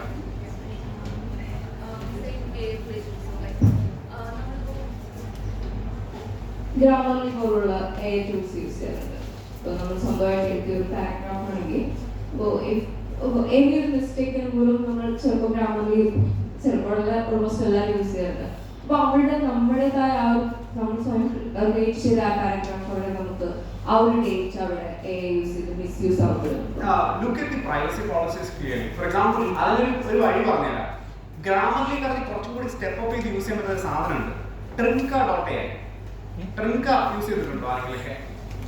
ട്രിങ്കയുടെ ഒരു പ്രത്യേകത എന്താ വെച്ചാൽ, ട്രിങ്കയിൽ നിങ്ങൾ ചെല്ലുമ്പോൾ ട്രിങ്ക വെറുതെ ഗ്രാമർ മാത്രമല്ല ചെക്ക് ചെയ്യുന്നത്, ഒന്ന് കൺസിസ്റ്റൻസി ചെക്ക് എന്ന് പറഞ്ഞൊരു ഓപ്ഷൻ ഉണ്ട്. Consistency Trinka TRINKA Trinka.ai consistency checker വരും. കൺസിസ്റ്റൻസി ചെക്കറിൽ നമ്മൾ ഒരു ഡോക്യുമെന്റ് എഴുതുമ്പോൾ ചിലപ്പോൾ തോന്നാറില്ലേ, പല സമയത്തും നമ്മൾ കമ്പയർ ചെയ്ത ഡോക്യുമെന്റ്സ് ആകുമ്പോൾ, നിങ്ങൾ നല്ല റിസർച്ചർ ആണെങ്കിൽ നിങ്ങളുടെ ഡെസ്ക്ടോപ്പിനകത്തൊരു 10-40 ന്യൂ ഡോക്യുമെന്റ് വേണം. നിങ്ങളുടെ ഡെസ്ക്ടോപ്പിൽ ഈ അയച്ചുമാരുടെ ഇത് ഞാൻ ഗെയിം കളിക്കുന്ന ലാപ്ടോപ്പ് പിക്ചറിൽ ഞാൻ വൃത്തിയാക്കി വയ്ക്കും ഇടയ്ക്കിടയ്ക്ക്. ഈ 10-40 ഡോക്യുമെന്റ് വരുന്ന വെച്ചാൽ ജനിച്ചത്, ജനിക്കാത്തത്, ജനിച്ചു കഴിഞ്ഞിട്ട് ഇഴയാത്തത്, ഇഴഞ്ഞു തുടങ്ങിയത്, ഈ പറയുന്ന നടക്കാൻ പിച്ച വെച്ച് പഠിച്ചു തുടങ്ങിയത്, പൂർണ്ണ വളർച്ച എത്തിയിട്ട് ഗ്രൗണ്ടിൽ ഇറങ്ങി കളിക്കാൻ പോകാത്തത്, ഇങ്ങനെയുള്ള ഒരുപാട് റിസർച്ച് ആർട്ടിക്കിളുകൾ നമ്മുടെ കാണാം. എന്തുകൊണ്ടാണ്? നമുക്ക് എപ്പോഴും അതവിടെ ബ്രേക്ക് ചെയ്ത് നമ്മൾ അടുത്ത ആർട്ടിക്കിളിലേക്ക് പോകും. ചിലപ്പോൾ ഇത് ഫിനിഷ് ചെയ്യും. ബൈ ദ ടൈം ഇത് ഫിനിഷ് ചെയ്ത് വരുമ്പോൾ കൺസിസ്റ്റൻസി ആണില്ല ഭാഷയിൽ. നമ്മൾ വളർന്നിട്ടുണ്ടാവും അതിനൊക്കെ. ഇപ്പൊ 2021 തുടങ്ങി ഞാൻ ഒരു ആർട്ടിക്കിൾ ഫിനിഷ് ചെയ്യുന്ന 2025 പല കാലത്തായിട്ട് കംപ്ലീറ്റ് ചെയ്യുന്നുണ്ട്. കൺസിസ്റ്റൻസി ഇമ്പോർട്ടൻ്റ് ആണ്. അപ്പൊ ഗ്രാമറിലേക്ക് വെറും ഗ്രാമർ ചെക്കർ മാത്രം വേണ്ടി വരില്ല, അവിടെ എന്ത് വേണ്ടി വരും? You will have to check for consistency others, which is also possible. Most importantly, you can also check for journals which can potentially take your research article. അതും ട്രിങ്കയിൽ ഓപ്ഷൻ ഉണ്ട്. Something called as journal finder എന്ന് പറഞ്ഞൊരു option ഉണ്ട്. അത് നിങ്ങളുടെ ആർട്ടിക്കിളുമായി similar ആയി published ആയിട്ടുള്ള ജേർണൽസിനെ കണ്ടുപിടിച്ചിട്ട് അതിന്റെ സിമിലാരിറ്റി സ്കോർ വയ്ക്കും. അതായത് 100-120 ആർട്ടിക്കിൾ അവർ സോഴ്സ് ചെയ്തിട്ട് നിങ്ങളുടെ ആർട്ടിക്കിളുമായിട്ട് ഏറ്റവും സിമിലർ ആയിട്ടുള്ള തരും. എന്നിട്ട് ഇത് പബ്ലിഷ് ചെയ്തിട്ടുള്ള ജേർണൽസ് തരും. Then they will rank it down 1, 2, 3, 4, 5. ഈ ഫസ്റ്റ് റാങ്കിലുള്ളതിനായിരിക്കും കൂടുതൽ നിങ്ങളുടെ ജേർണൽ എടുക്കാൻ സാധ്യതയുള്ളത്. Simple logic. കാരണം നിങ്ങളുടെ പോലുള്ള ആർട്ടിക്കിൾ അവിടെ പബ്ലിഷ് ചെയ്തിട്ടുണ്ടല്ലോ. ആ ലോജിക് വെച്ച് ജേർണൽ ഫൈൻഡർ ഉണ്ട്, സൈറ്റേഷൻ ചെക്കർ ഉണ്ട് ട്രിങ്കയിൽ. സൈറ്റേഷൻ ചെക്കർ എന്ന് വെച്ചാൽ നമ്മൾ ചിലപ്പോൾ എറർ വരുന്നത് ഒന്ന് ബയസ്, അതായത് ജേർണൽ ബയസ് എന്ന് പറയും. നമ്മൾ ചിലപ്പോൾ ഒരു ആർട്ടിക്കിൾ എഴുതുമ്പോൾ അതിന് 60%-70% ആർട്ടിക്കിൾസ് ഒരൊറ്റ ജേർണലിൽ നിന്ന് വരും. അത് പ്രശ്നമാണ്. എന്തുകൊണ്ട് പ്രശ്നമാണ്? അപ്പോൾ നിങ്ങൾ ചോദിക്കും ഒക്കെ എന്തോ പ്രശ്നമുണ്ട്. നിങ്ങളൊന്ന് ഇസ്രായേൽ പലസ്തീൻ കോൺഫ്ലിക്റ്റ് ഒന്ന് എടുക്കും. ഇതിനകത്ത് ഇസ്രായേലിൽ നിന്നോ അല്ലെങ്കിൽ ഈ പറഞ്ഞ പോലെ പലസ്തീനോടോ ആഭിമുഖ്യം പുലർത്തുന്ന ഒരു രാജ്യത്തിൽ നിന്ന് പബ്ലിഷ് ചെയ്ത ജേർണലിനകത്തുനിന്നുള്ള ആർട്ടിക്കിളാണ്. ഈ ഇഷ്യൂ അനലൈസ് ചെയ്യാൻ 60% യൂസ് ചെയ്യുന്നെങ്കിൽ ബയസ് ഉണ്ടാവുമായിരിക്കും. പൊളിറ്റിക്കലായ ബയസ് ഉണ്ടാവില്ല. ഇത് ഒഴിവാക്കാനാണ് ജേർണൽ ബയസ് ഒഴിവാക്കാൻ പറയുന്നത്. ആർട്ടിക്കിൾ റിട്രാക്റ്റഡ് ആയിട്ടുണ്ടോ ഇല്ലയോ എന്ന് നമ്മൾ അറിയണം. റെലവന്റ് ആണോ ഇല്ലയോ എന്ന് അറിയണം. നോൺ സ്റ്റാൻഡേർഡ് സോഴ്സസ്, അതായത് പേഴ്സണൽ കമ്മ്യൂണിക്കേഷൻസ്, റാൻഡം ബ്ലോഗ്സ്, ഇതിനൊന്നും എടുക്കാൻ പാടില്ല എന്ന് തോന്നുന്നു. ഇതൊക്കെ വെരിഫൈ ചെയ്തതിന് ശേഷം മാത്രമാണ് ഇതിന്റെ സൈറ്റേഷൻ ചെക്കർ നമ്മുടെ citations okay to use ആണെന്ന് പറയുന്നു. I was terrified at the very first instance. എൻ്റെ 54 സൈറ്റേഷനകത്ത് 13 എണ്ണമാണ് നല്ലതെന്ന് പറയുന്നത്, ബാക്കിയൊക്കെ മോശമാണെന്ന് പറയുന്നത്, which will affect the quality of my research article. It should be properly cited. Are you getting this? This is why I suggested you to upgrade to Trinka, which will provide a more comprehensive analysis rather than just a grammar check. See, our research articles have got nothing to do with the grammatical issues in the guy. Namada matre ullu English problem. There are many. Have you seen this? Russian articles ekka pop up cheyyunnundu. Cheppo nammal nalla search nu Russian aayikkum, German aayikkum, science especially German articles ekka kariyattu varunnunndu, which needs analysis for that matter. Namukku adinu options undu. So go for Trinka. Trinka is way better. Trinka also provides you one free AI plagiarism check, which means that ഒരു അക്കൗണ്ടിന് ഒരു plagiarism check free. അപ്പൊ നിങ്ങൾക്ക് എന്താ ചെയ്യേണ്ടതെന്ന് അറിയാമല്ലോ. എളുപ്പ പരിപാടി. Temp mail എന്നൊക്കെ പറഞ്ഞിട്ട് temporary use and throw mail IDs create ചെയ്യാൻ പറ്റുന്ന വെബ്സൈറ്റ്സ് ആണ്. ടെമ്പററി ആയിട്ട് ഇൻബോക്സ് ഉണ്ട്. ഞാൻ സാധാരണ ചെയ്യുന്ന പരിപാടി ചെയ്യുക, ഒരു മെയിൽ ഐ ഡി ഉണ്ടാക്കുക, ഇവിടെ വരിക, AI പ്ലേഗറിസം ചെക്ക് ചെയ്യുക, അന്നത്തോടെ ആ അക്കൗണ്ട് മറന്നു കളയും, അടുത്ത ദിവസം പിന്നെയും പോവുക, ഇമെയിൽ ഐ ഡി ഉണ്ടാക്കി ചെക്ക് ചെയ്യണമെന്നുള്ളതാണ്. സ്ഥാനമോ പറഞ്ഞാൽ എന്താണ്, ചിലവോ തുച്ഛം ഗുണമോ മെച്ചം എന്നുള്ള അവസ്ഥയിൽ ജീവിക്കുക എന്നുള്ളതാണ്. എത്തിക്സിനെ കുറിച്ച് സങ്കടമുള്ളപ്പം മറ്റേ സാധനം പറഞ്ഞാൽ മലയാളികൾ എല്ലാവരും പറഞ്ഞു, ഭൂഷകൾ പറയട്ടെ എന്നൊരു മുദ്രാവാക്യം വിളിച്ച് തുടങ്ങിയ അതാകുമ്പോൾ ഈ സങ്കടമൊക്കെ മാറിക്കിട്ടും എല്ലാവർക്കും. എന്തെങ്കിലും സോ എത്തിക്കൽ അല്ലാത്ത എന്തിനും എത്തിക്കലാക്കാൻ പറ്റും അങ്ങനെ പറയും. എന്തെങ്കിലും ഗ്രാമറായി വികാസത്തിന്റെ കാര്യം. നമ്മൾ സമയം ശരിക്കും ലാഭിക്കല്ലേ? നിങ്ങളൊന്ന് ആലോചിക്കുക. നമ്മൾ ഈ കണ്ടമാതിരി സമയം എടുത്തിരുന്നത് നമുക്ക് ഇപ്പോഴും സങ്കല്പമാണ്, ഏറ്റവും കൂടുതൽ സമയം പഠിക്കുന്ന കുട്ടിയാണ് ഏറ്റവും നല്ല കുട്ടി എന്നുള്ളത്. സ്മാർട്ടായിട്ട് പണിയെടുക്കുക എന്നുള്ളതാണ്. നിങ്ങൾക്ക് വളരെ വിശാലമായ ലോകമുണ്ട്, എന്തൊക്കെ ചെയ്യാൻ സാഹിത്യ വിദ്യാർത്ഥികളായിരിക്കും. വേറെ എന്തെങ്കിലും ഡൗട്ട്സ് തന്നെ വേണമെന്നില്ല, എന്തെങ്കിലും കാണിച്ചോ റിസർച്ച് ആണ്. ഞാൻ ഇടയ്ക്ക് കമ്മ്യൂണലിസത്തിനെ കുറിച്ച്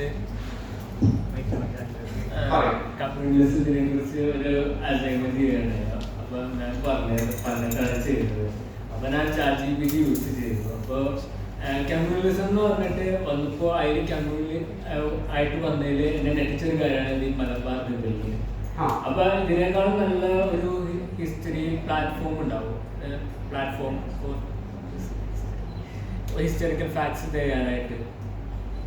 ഒന്ന് അതിന് പല കൺസിഡറേഷൻസ് വരുന്നു. ഒന്ന് നമ്മൾ കൊടുക്കുന്ന പ്രോംപ്റ്റ് ക്ലിയർ ആയിട്ടിരിക്കണം. ഇപ്പം അതിലൊരു ചെറിയ കാര്യങ്ങളൊക്കെ പറയാം. നമ്മൾ മിക്കവാറും ഡേറ്റ നമുക്ക് കിട്ടില്ലേ, ഡേറ്റ കിട്ടില്ലേ, നമുക്ക് ഇൻഫർമേഷൻ നമുക്കൊരു കിട്ടില്ല. നമുക്ക് കിട്ടുന്ന അതായത് റിസൾട്ടായിട്ട് നമ്മൾ എന്ത് കൊടുത്താലും പ്രോംപ്റ്റ് കൊടുക്കുന്നത് കിട്ടില്ലേ. ആ പ്രശ്നം ഉണ്ടാക്കുന്ന 2-3 കാര്യങ്ങളിൽ ഒന്ന് ഇൻസഫിഷ്യൻസി ഓഫ് ഡേറ്റയാണ്. നമ്മൾ ഈ പറഞ്ഞ എററുള്ള ഈ പറഞ്ഞ പോലെ ജനറേഷൻസിനാണ് ഹാലൂസിനേഷനുകൾ എന്ന് വിളിക്കാം. ചിലപ്പോൾ ChatGPTക്കും ദൈവനമ്പരാനും മാത്രം അറിയാനുള്ള റിസർച്ച് പേപ്പർ ഇറക്കിയോ, ഇങ്ങനെ ഒരാളെ ഉണ്ടാവില്ല അല്ലേ? ഷിബു വട്ടപ്പള്ളി എഴുതിയ അല്ലേ ഒരു റിസർച്ചിൽ 3 ആളുകൾ എന്ന ആർട്ടിക്കിൾ സൈറ്റ് ചെയ്ത് ഇങ്ങനെ ഒരു ആർട്ടിക്കിൾ ഉണ്ടാവില്ല. ഈ ഹാലൂസിനേഷൻസ് ഉണ്ടാവാൻ കാര്യം ഡേറ്റാബേസിനാണ് ഇൻസഫിഷ്യൻസി. 1 2 3 പ്രശ്നം ഉണ്ടാകാനുള്ള റീസൺ പ്രോംപ്റ്റ് പ്രോപ്പറായിട്ട് കഴിയണമെന്ന് പറയും. ഇപ്പൊ റിലയബിൾ സോഫ്റ്റ് എന്ന് പറഞ്ഞിട്ട് ഒരു വെബ്സൈറ്റിന് ഒരു ഫ്രീ AI പ്രോംപ്റ്റ് ജനറേറ്റർ ഉണ്ട്. ഈ AI പ്രോംപ്റ്റ് ജനറേറ്റേഴ്സ് നിങ്ങൾ പോകുമ്പോൾ നിങ്ങൾക്ക് എന്താണോ വേണ്ടത് വളരെ ലേമൻ ടേംസിൽ കൊടുത്തു കഴിഞ്ഞാൽ എന്ത് പ്രോംപ്റ്റ് ആണ് കൊടുക്കുന്നത് എന്നുള്ളത് അവർ ജനറേറ്റ് ചെയ്തത്, which is very important. How you basically present your prompt. Reliable soft പോയി കഴിഞ്ഞാൽ അത് കിട്ടും, വിച്ച് ഇസ് വെരി എഫിഷ്യൻറ്റ്. ഞാൻ പോയി തപ്പി നോക്കിയ സാധനം. 2 യൂസ് ചെയ്യുന്ന വെബ്സൈറ്റ് എനിക്കൊരു നെറ്റ്വർക്ക് കണക്ഷൻ ഇല്ല, അതിൻ്റെ ഒരു പ്രശ്നമാണ്. ഒരു സെക്കൻഡ് ഞാൻ പറഞ്ഞില്ലേ, കക്കുമ്പോൾ നന്നായിട്ട് കേൾക്കാം. ഒരു വഴി കാണിച്ചാൽ ടീച്ചർമാർ മിക്കവാറും തല്ലിക്കൊല്ലും. കഴിഞ്ഞ തവണ അടൂർ സെയിൻറ്റ് സിറോസ് കോളേജിൽ ഒരു ലെക്ചർ പോയതിനു ശേഷം എൻ്റെ അടുത്ത് ടീച്ചർ, സൂസൻ ടീച്ചറായിരുന്നു, പ്രിൻസിപ്പൾ ആയിരുന്നു. ടീച്ചർ എന്നെ ഇങ്ങനെ വിളിച്ചിട്ട് വൈകുന്നേരം പറഞ്ഞു, മോനെ അനന്തു അതെ ടീച്ചറെ സന്തോഷമായി. ഞാൻ പറഞ്ഞു എന്ത് പറ്റി?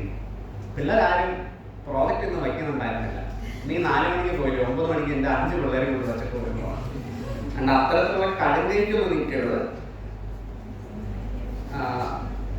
കാണിച്ചു തരാം എന്താ ചെയ്യേണ്ടത്. Don't go for ChatGPT or random sites. Gemini is a good place. തപ്പാനായിട്ട് ഏറ്റവും നല്ല സ്ഥലങ്ങൾ ജെനിയാണ്. JENNI.AI. അപ്പൊ ഈ പ്ലേജറിസം നിങ്ങൾ എങ്ങനെ ഡീൽ ചെയ്യുന്ന സാധാരണ? അടുത്തതായി എന്റെ മതം ടീച്ചർമാരെ നടത്താൻ പോകുന്ന കാര്യമാണ്. Have you seen this particular platform?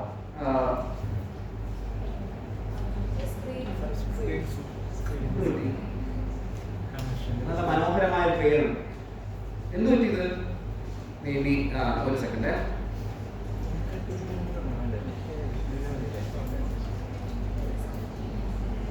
Just a second.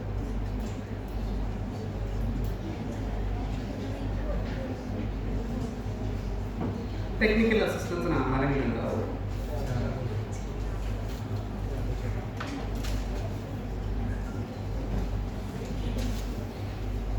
Just ഒരു സെക്കൻഡ് കേട്ടോ.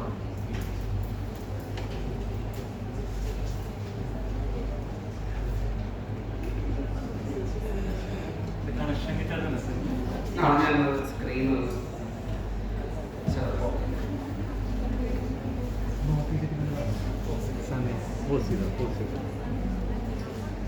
ഞാൻ പറയുന്നത് പ്ലേജറിസം നമുക്ക് ഡിറ്റക്ഷൻ ഒരു സ്റ്റാറ്റിസ്റ്റിക്സ് ഉണ്ട്, അതുകൂടി നിങ്ങൾ മനസ്സിലാക്കണം. ഒരു ഉദാഹരണം പറയാം. 2001 ശശി തരൂർ എഴുതിയ ഒരു ആർട്ടിക്കിൾ ഉണ്ടായിരുന്നു. ഞങ്ങൾ ജസീം സാർ അറിയാറ്, ജസീം സാർ എന്ന് പറഞ്ഞാൽ ആദ്യം കൂടെ ചിരിച്ചു ജസീം സാർ വരും. അതായത് ഈ ആർട്ടിക്കിൾ ഞങ്ങൾ AI ഫ്ലേവേഴ്സ് ലെറ്റർ ഇട്ടപ്പോൾ 95% സാധ്യത AI എഴുതിയായിട്ടാണ്.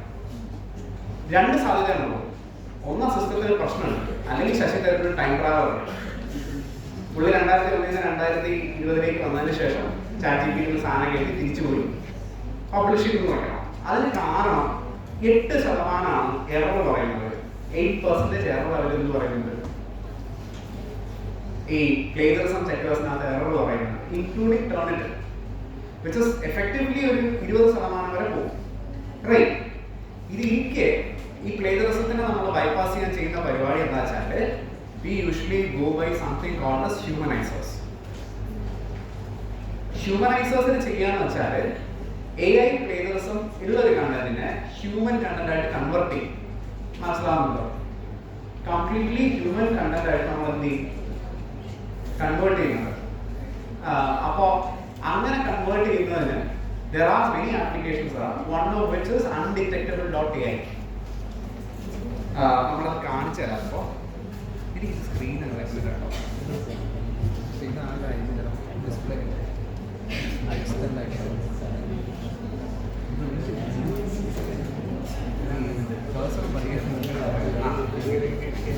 this is a website. ഇതിലൊരു രസം എന്ന് പറഞ്ഞാല് നിങ്ങളുടെ കണ്ടന്റ് മൊത്തമായിട്ട് ഹ്യൂമനൈസ് ചെയ്യുക മാത്രമല്ല ചെയ്യുന്നത്, ഡിറ്റക്ഷനും ചെയ്യുന്നുണ്ട്. AI എത്രമാത്രം ഇത് പോലീസുമാണ് കള്ളനുമാണ് ഈ വെബ്സൈറ്റ്. എന്തുകൊണ്ടാണ്? This can detect how much plagiarized your content is. പക്ഷെ ഏറ്റവും രസം പറഞ്ഞിട്ടെ, ഇതിൽ നമ്മൾ ഹ്യൂമനൈസ് ചെയ്ത കണ്ടന്റ് തിരിച്ചുകൊണ്ടിട്ട് അത് പിടിക്കില്ല. മനസ്സിലായില്ല? ഇതിപ്പോ ചെയ്യേണ്ടൊന്നുമില്ല. You can paste your text here, കാണുന്നുണ്ടോ സ്ക്രീനിൽ? And just you can check for AI or humanize this, or you are converting AI generated content to human content.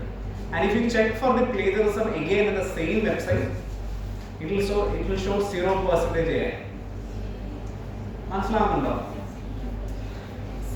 ഇത് ബുദ്ധിമുട്ടുള്ളവർക്ക് ഞാൻ ഒരു കാര്യം വായിക്കാൻ തരാം. Elsevier എന്നറിയാലോ അല്ലേ? എല്ലാവരും Elsevier പബ്ലിക്കേഷൻ നമ്മൾ വളരെ റെപ്യൂട്ടഡ് ആയിട്ടല്ലേ പറയുന്നത്. Elsevierന്റെ ഒരു കുസൃതി കാണിച്ചു തരാം. യൂസ് ഓഫ് AI അസിസ്റ്റഡ് ടെക്നോളജീസിനകത്ത് അവർ പറയുന്നൊരു കാര്യമുണ്ട്. അതായത്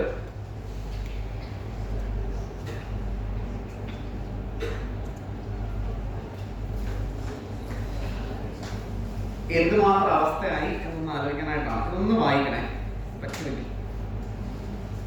അതായത് ഇതാണ് ഇപ്പോഴത്തെ സ്ഥിതി.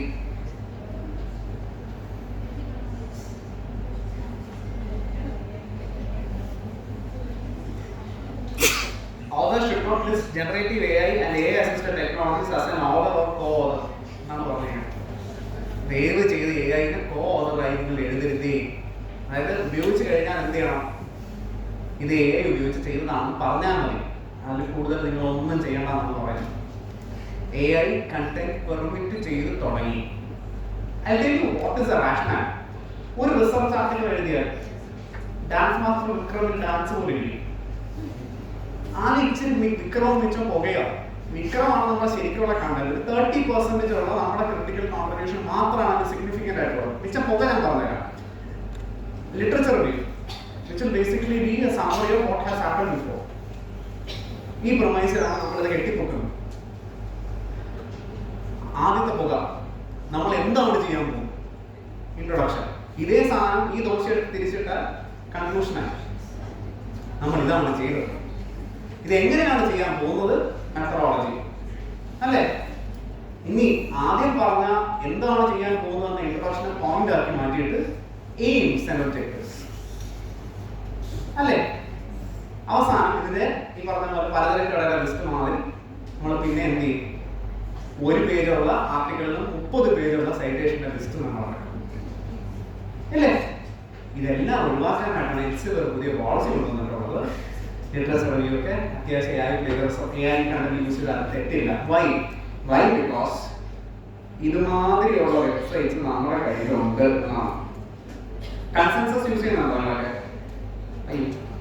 കൺസെൻസസ്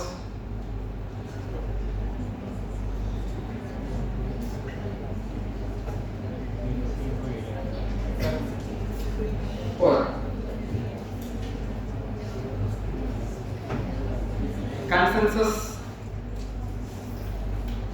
ഉപയോഗിക്കുന്നെല്ലാവരും. പണ്ടൊക്കെ ഒരു ഫാക്ട് ചെക്ക് ഒക്കെ ചെയ്യാം. നിങ്ങൾ ഈ വിചാരിക്കുമ്പോൾ ഗവേഷണത്തിനകത്ത് നിങ്ങൾ ഇറങ്ങുമ്പോൾ മനസ്സിലാവും.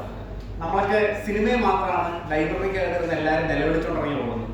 അയ്യോ ഐഡിയ കിട്ടിയെന്ന് പറഞ്ഞു. അല്ല, നിങ്ങളുടെ ഗവേഷണം, നല്ല ഗവേഷണങ്ങൾ എപ്പോഴും തുടങ്ങുന്നത് ചിലപ്പോൾ നിങ്ങളുടെ ബാത്റൂമിനകത്തായിരിക്കും, ടോയ്ലറ്റ് ആയിരിക്കും, യാത്ര ചെയ്യുമ്പോഴായിരിക്കും, രാത്രി നിങ്ങളുടെ പാർട്ട്ണർക്ക് നിങ്ങൾ ഗുഡ് ബൈ മെസ്സേജ് ആയിരിക്കുമ്പോഴായിരിക്കും. ചിലപ്പോൾ അപ്പോഴേക്കായിരിക്കും നിങ്ങൾക്ക് സ്ട്രൈക്ക് ചെയ്യണം. സ്ട്രൈക്ക് ചെയ്യുമ്പോൾ ആദ്യം നമ്മൾ എന്താ ചെയ്യുന്നതെന്ന് അറിയാം. ഗൂഗിളിൽ പോയി ചെക്ക്. മുമ്പത്തെ കാലത്ത് ഇങ്ങനെ എന്തെങ്കിലും സാധനം ഉണ്ടോ എന്ന് നോക്കണം. പക്ഷെ ഇപ്പൊ ഇതിനൊന്നും ആവശ്യമില്ല. ഒരു ഐഡിയ സ്ട്രൈക്ക് ചെയ്ത് കഴിഞ്ഞാൽ ഇപ്പം സ്റ്റാറ്റിക് ഇത് കാണുന്നുണ്ടോ? ഈ ഒരു ക്വസ്റ്റ്യൻ ഞാൻ വെറുതെ എടുത്തു. Does static stretching reduce injuries in sports എന്നൊരു ക്വസ്റ്റ്യൻ എടുക്കുമ്പോൾ എക്സിസ്റ്റ് ചെയ്യുന്ന റിസർച്ച് പേപ്പർ ഒക്കെ തപ്പിയിട്ട് അതിൻ്റെ ഒരു മീറ്റർ വരത്തില്ല. കാണുന്നുണ്ടോ? നമ്മൾ എടുക്കുന്ന റിസർച്ച് ടോപ്പിക്കിന് എന്തെങ്കിലും രീതിയിലുള്ള പോസിബിലിറ്റി ഉണ്ടോ? Yes, possibly, no. കാണുന്നുണ്ടോ അവിടെ? പച്ച യെസ്, യെല്ലോയില് possibly and no here. See this elaborate. അത് വെറുതെ പറയില്ല. ഇത് റിസർച്ച് പേപ്പർ ആണ്. റിസർച്ച് പേപ്പറിനകത്ത് അതിന്റെ ടൈറ്റിൽ, അതിന്റെ താഴെ ബ്ലൂ ഷെയ്ഡ് കാണുന്നുണ്ടോ? ആ റിസർച്ച് പേപ്പറാണ്. നമ്മൾ ചോദിച്ച ചോദ്യത്തിന് മാത്രമുള്ള ഉത്തരം റിസർച്ച് പേപ്പറിന്റെ പേര് ഡീറ്റെയിൽസ് അല്ല. U getting this? പണ്ടത്തെ പോലെ രാവിലെ തൊട്ടിരുന്നൊരു 40-45 റിസർച്ച് പേപ്പർ കുത്തിയിരുന്ന് വായിക്കേണ്ട കാര്യമില്ല. You will get the information കൃത്യം ടു ദ പോയിന്റ്. സാധനം ഇപ്പൊ നിങ്ങൾക്ക് ആക്സസ് ചെയ്യാൻ പറ്റും. Which is A gradual evolution. ചില വെബ്സൈറ്റ്സ് ചിലപ്പോൾ കുറച്ചും കൂടി സ്മാർട്ട് ആവും. ഒരു മനുഷ്യന് എന്തുമാത്രം അഹങ്കാരമാവാം എന്നുള്ളത് ഉത്തരം ഒരു വെബ്സൈറ്റ് നിങ്ങൾക്ക് പറഞ്ഞു തരും.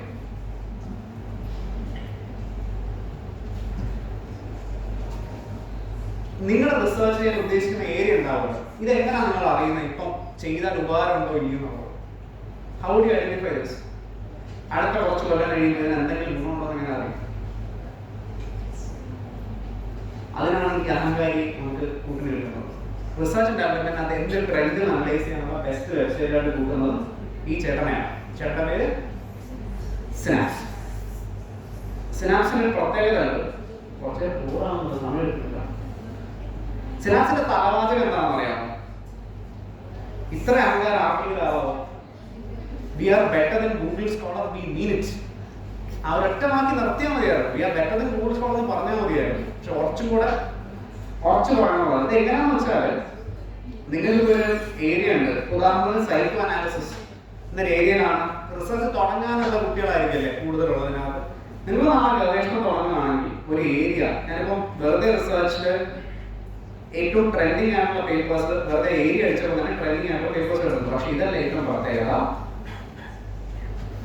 ഇവിടെ കാണുന്നുണ്ടോ? ഈ റിസർച്ച് പേപ്പറിന് കീഴിൽ നിങ്ങൾ ചെന്ന് കഴിഞ്ഞാൽ ആ ഫീൽഡ്സ് പറയുന്നത് സൈക്കോ അനാലിസിസ് ഫീൽഡ് എഴുതി കാണല്ലോ. ഈ ഒരു ബ്രോഡ് ഫീൽഡ് എങ്ങനെ ഇപ്പോൾ റിസർച്ചിൽ വർക്ക് ചെയ്യുന്നുള്ളത് പ്രോപ്പർ ചാർട്ട്സ് മാപ്സ് യൂസ് ചെയ്ത് കാണിച്ചു തരും. കഴിഞ്ഞ കുറേ വർഷങ്ങളായിട്ട് എങ്ങനെയാണ് റിസർച്ച് പ്രോഗ്രസ് ചെയ്യുന്നത്, മുന്നിലേക്ക് എങ്ങനെയാണ് ഗവേഷണം പോകുന്നത് കാണുന്നുണ്ട് ഒരു graph. This is based on the number of publications done in this particular field.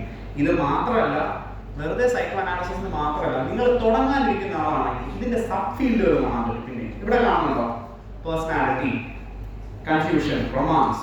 ഇപ്പൊ ഞാനിപ്പോ അട്രാക്റ്റീവ്നെസ്, സൈക്കോ അനലിറ്റിക് തിയറി. ഞാനിപ്പോ സൈക്കോ അനലിറ്റിക് തിയറി എടുത്തു കഴിഞ്ഞാൽ പിന്നെ ഇത് നമുക്ക് എന്ത് ചെയ്യാം, ഇതെന്തൊക്കെയാണ് ഇതിന്റെ areas? Freudian theory, ego psychology, meta psychology എന്ന് പറഞ്ഞിട്ട് ഇത് പിന്നെയും സബ്ഡിവൈഡ്. ഈ എല്ലാ ഡിവിഷനും എല്ലാ ഫീൽഡിനകത്തും ഈ ട്രെൻഡ് കാണിക്കും. How is this particular field doing right now? You getting this? പണ്ടത്തെ പോലെ നിങ്ങൾ നാളെ മൊത്തം ചോദിച്ചെടുക്കണം, ഇതിൽ എടുക്കാവോ, ഇത് ചെയ്യാവോ, ഇത് ചെയ്താൽ വല്ലതും സംഭവിക്കുമോ? എന്റെ വളരെ അടുത്തൊരു സുഹൃത്തുണ്ട്, ശങ്കരനാണ് ചെയ്യുന്ന ഷാഫിയുടെ അടുത്ത് വിളിച്ചിട്ട് എനിക്ക് പറഞ്ഞത് ChatGPT എന്താ അനുഗ്രഹം, എന്തൊരു ഷാഫി, അതല്ല, ഈ ഒറ്റയ്ക്കിരുന്ന് ബോറടിക്കുമ്പോൾ ChatGPT ഇരുന്ന് സംസാരിക്കാം, ഗവേഷണത്തിനാണ് കിടക്കുള്ള ഏകാന്തതകളെ അതിജീവിക്കാനുള്ള വഴിയായി. എലീസ നമ്മൾ പറഞ്ഞില്ല, ആദ്യം തെറാപ്പിക്ക് വേണ്ടി ചെയ്തതാണ്. ChatGPT എന്ന ഏറ്റവും വലിയ പണിയാണ്. നിങ്ങൾ ഗവേഷണത്തിന്റെ കാര്യം ബാക്കി വെബ്സൈറ്റിനോട് ചോദിക്കും, പക്ഷേ വെറുതെ എനിക്ക് പറഞ്ഞു കഴിഞ്ഞാൽ ChatGPT നല്ല സുഖമാണ്. ആരും സംസാരിക്കാറുണ്ടായിരുന്നു? എന്റെ അനിയൻ അതിലും ഭീകരനാണ്. ChatGPT-കളെ തമ്മിൽ സംസാരിക്കാം, 2 ഡിവൈസ് വെച്ചിട്ട് കാര്യമായിട്ട്. ഇനി ചില വെബ്സൈറ്റ്സ് ഉണ്ട്, റൈറ്റർ എന്ന് പറഞ്ഞ സൈറ്റ് ഉണ്ട്. എനിക്കൊരു ചാർജിങ് ബോർഡ് തുടങ്ങി. റൈറ്റർ യൂസ് ചെയ്തിട്ടുണ്ടാണെങ്കിൽ RYTR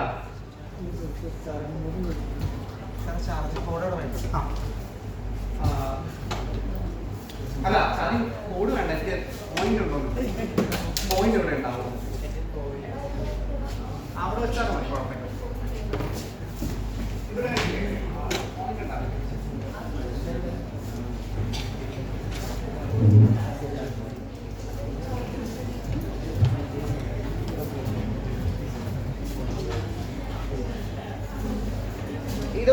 ഈ ഒരു ഒറ്റ ടൂളോട് കൂടി ഞാൻ എന്റെ രാമായണം അവസാനിപ്പിക്കുന്നു.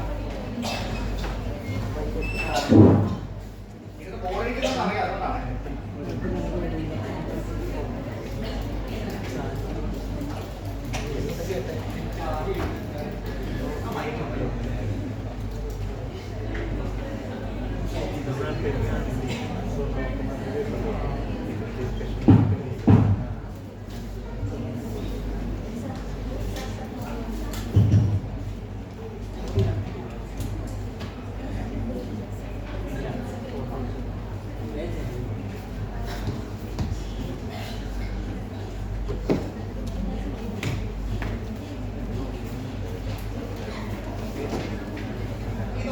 ഇതൊന്നും നോക്കിക്കോണേ. ഈ ഒരു വെബ്സൈറ്റിന്റെ ഗുണം റൈറ്റർ, RYTR, റൈറ്റർ എന്നുള്ളതാണ്. റൈറ്ററിന്റെ ഏറ്റവും വലിയ പ്രത്യേകത, അപ്പൊ നമ്മൾ ചിലപ്പോൾ എഴുതി വെച്ചിട്ട് കണ്ടിന്യൂ ചെയ്യാൻ പറ്റുന്ന അവസ്ഥ ഉണ്ടാകും.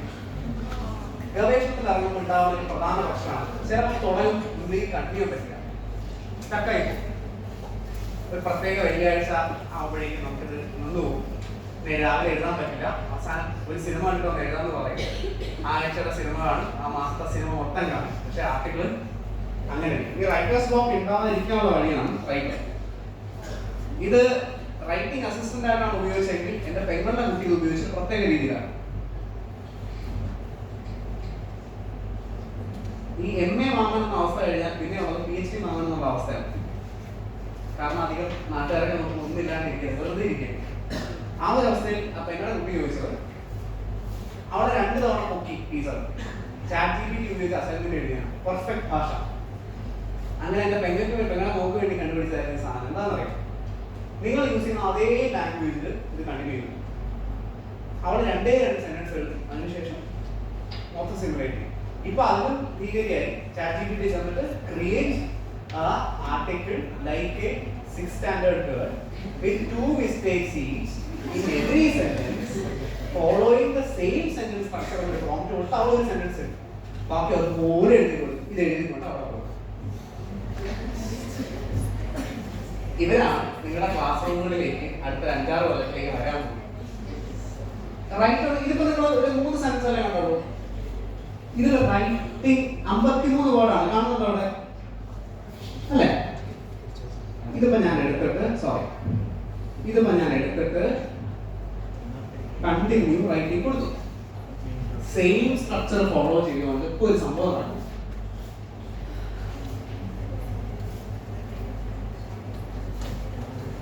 A logical continuation of what happened in those two lines. അത് കണ്ടിന്യൂ ഇപ്പൊ എത്രയും 53 വാക്ക് 287 വാക്കാണ്. which means that stuck ആയി പോകുന്ന അവസ്ഥയില്ല. അത് കഴിഞ്ഞ് എന്ത് ചെയ്യണം എന്നുള്ളത് സജസ്റ്റ് ചെയ്യും. ആ ഒരു സെയിം ടോൺ മെയിൻറ്റെയിൻ ചെയ്തോ തന്നെ even if you want to improve the tone വലതുവശത്ത് ഒരു സാധനം കാണുന്നുണ്ടോ സെലക്ട് ടോൺ ഓർ വോയിസ് അതില് ഈ ടോണും വോയിസും ചേഞ്ച് ചെയ്യാൻ പറ്റും. ഇത് നിങ്ങൾക്ക് കാശ് ഉണ്ടാക്കാനുള്ള വഴി കൂടെയാണ്. എങ്ങനെയാണെന്ന് അറിയാം റിമോട്ടായിട്ട് കണ്ടന്റ് റൈറ്റിംഗ് നിങ്ങൾക്ക് അപ്ലൈ ചെയ്ത് കഴിഞ്ഞാൽ ലാംഗ്വേജ് ഇഷ്യൂസ് പേടിക്കണ്ട. മനസ്സിലായില്ല നല്ല കാശ് കിട്ടും ഇപ്പോഴത്തെ അവസ്ഥ അനുസരിച്ച്. കാരണം പിള്ളേർ കാര്യമായിട്ട് ഏൺ ചെയ്യുന്നുണ്ട് ഇപ്പോഴത്തെ അവസ്ഥ and earn money which is very important. പ്രത്യേകിച്ച് പെൺകുട്ടികൾക്ക് പറയാനുള്ളത് ഈ ഫെമിനിസം ഒക്കെ പഠിക്കണമല്ല നിങ്ങൾ ഇപ്പോഴത്തെ 5th wave ഫെമിനിസം ഫെം ക്യാപിറ്റലിസം കേട്ടിട്ടുണ്ടോ? സ്വന്തമായി കാശുണ്ടാക്കുന്ന സ്ത്രീകൾക്ക് നല്ല വിലയായിരിക്കും സമൂഹം. കാശാണ് അവർ പറയില്ലേ സോഷ്യൽ ഇമാൻസിപ്പേഷൻ കൾച്ചറൽ ഇമാൻസിപ്പേഷൻ അതൊക്കെ ഒരു ഫിനാൻഷ്യൽ ഇമാൻസിപ്പേഷൻ ആണ് വഴി എന്നാണ് ഈ 5ാമത്തെ wave ഫെമിനിസം പറയുന്നത്. അതുകൊണ്ട് കാര്യമായി കാശുണ്ടാക്കിക്കൊള്ളുക എന്നുള്ളത് it's very important. Make capital. Money don't buy you happiness, but money can buy you independence. And independence can get you to happiness. കാശുണ്ടായിക്കോളും. ആൺകുട്ടികൾക്ക് പ്രത്യേകിച്ച് നമുക്ക് ട്രാവൽ ചെയ്യാനൊക്കെ പോലെ ഇങ്ങനെയൊക്കെ കാശുണ്ടാക്കാനുള്ള ഒരുപാടുണ്ട്. Content writing is a good option with all the tools at your disposal. This is an area print ആണ് നിങ്ങൾക്ക് ആർക്കും. എന്നോട് ഒരു സംശയം കൂടെ ചോദിച്ചിരുന്നു റിഗാർഡിംഗ് പ്രോജക്റ്റ് ചെയ്യുന്ന സമയത്ത്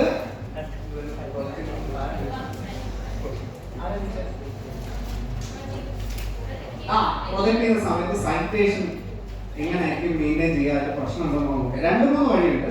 ഇപ്പൊ കയ്യിലൊന്നുമില്ല വെറുതെ തുടങ്ങാണ് സൈറ്റേഷൻ ക്ലിയർ ആയിട്ട് ചെയ്യണം എന്നുണ്ടെങ്കിൽ you can go with something called this MyBib. MyBib use ചെയ്യുന്നുണ്ടോ? അത് ഒന്നി മൈബിബ് ചെയ്യുക അല്ലെങ്കിൽ സൈറ്റേഷൻ ചെയ്തതിന് ശേഷം എന്ത് ചെയ്യുക ട്രിങ്കേനകത്ത് കൊണ്ടിടുക. ട്രിങ്കയുടെ സൈറ്റേഷൻ വെക്കുന്നതിനകത്ത് സൈറ്റേഷൻ മാത്രം ഒരു ഡോക്യുമെന്റിനകത്ത് കൊണ്ടിടുമ്പോൾ അതിലുള്ള എറേഴ്സ് ഇത് പറഞ്ഞു ഏതില്ല ട്രിങ്കയോ MYDIB ട്രിങ്കർ ഇസ് ബ്രില്യന്റ്. പക്ഷെ ഇതിലും ബ്രില്യന്റ് ഒരു സാധനമുണ്ട് ടെസിഫൈ. എത്ര പേര് യൂസ് ചെയ്യുന്നുണ്ട് ടെസിഫൈ? ഇത് ടീച്ചേഴ്സിന് താല്പര്യമുള്ള സാധനമാണ്. എന്താ ടെസിഫൈ എന്ന് പറയുന്നത്? ഒരു ചെറിയ കഥ പറയാം. ടെസിഫൈ യൂസ് ചെയ്യുന്നതിന് ഇപ്പൊ അബ്സ്ട്രാക്ട് എഴുതാൻ എത്ര പേർക്ക് ബുദ്ധിമുട്ടുണ്ട്? ഒരു ഗവേഷണ പ്രബന്ധത്തിൽ ഏറ്റവും ബുദ്ധിമുട്ടുള്ള ഭാഗം അബ്സ്ട്രാക്ട് എഴുതുക എന്നുള്ളതാണ്. കാരണം കൃത്യമായ അബ്സ്ട്രാക്റ്റുകളുണ്ട് അല്ലേ? മിക്കവാറും ഒരു സാധനം ഈ ട്രിങ്ക ലോഡ് ചെയ്യാൻ ബുദ്ധിമുട്ടാണ്. ട്രിങ്ക ചെക്ക് ചെയ്തോളൂ നിങ്ങൾ അല്ലേ? in number of tutorial videos online will get course. Just go and search. And you can also check this YouTube page in particular for updates regarding AI tools which are there now. Andy Stapleton, ANDY space Stapleton. Andy Stapleton എന്ന് പറഞ്ഞാൽ താഴെയുള്ള ചേട്ടൻ.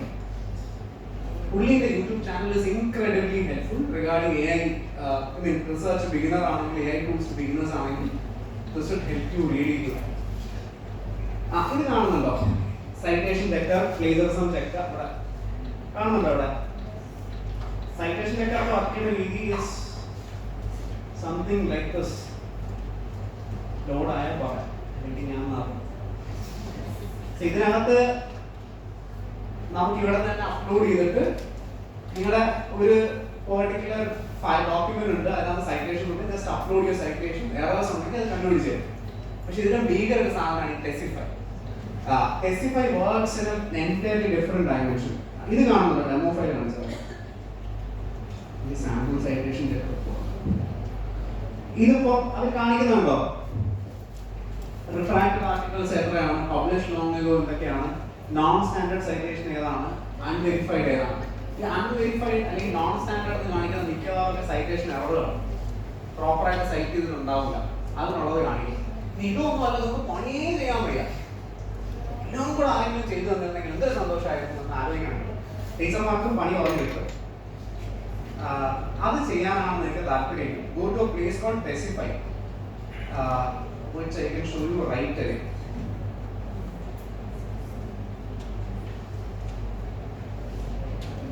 Specify. ഇതാ Specify. സ്പെസിഫൈയില് നിങ്ങളുടെ research article publish ചെയ്യണം. But it requires fine tune. Sentence by sentence ആരെങ്കിലും നോക്കി ഇത് ആവശ്യമുണ്ടോ ആവശ്യമില്ലയോ എന്ന് പറഞ്ഞു തരണം.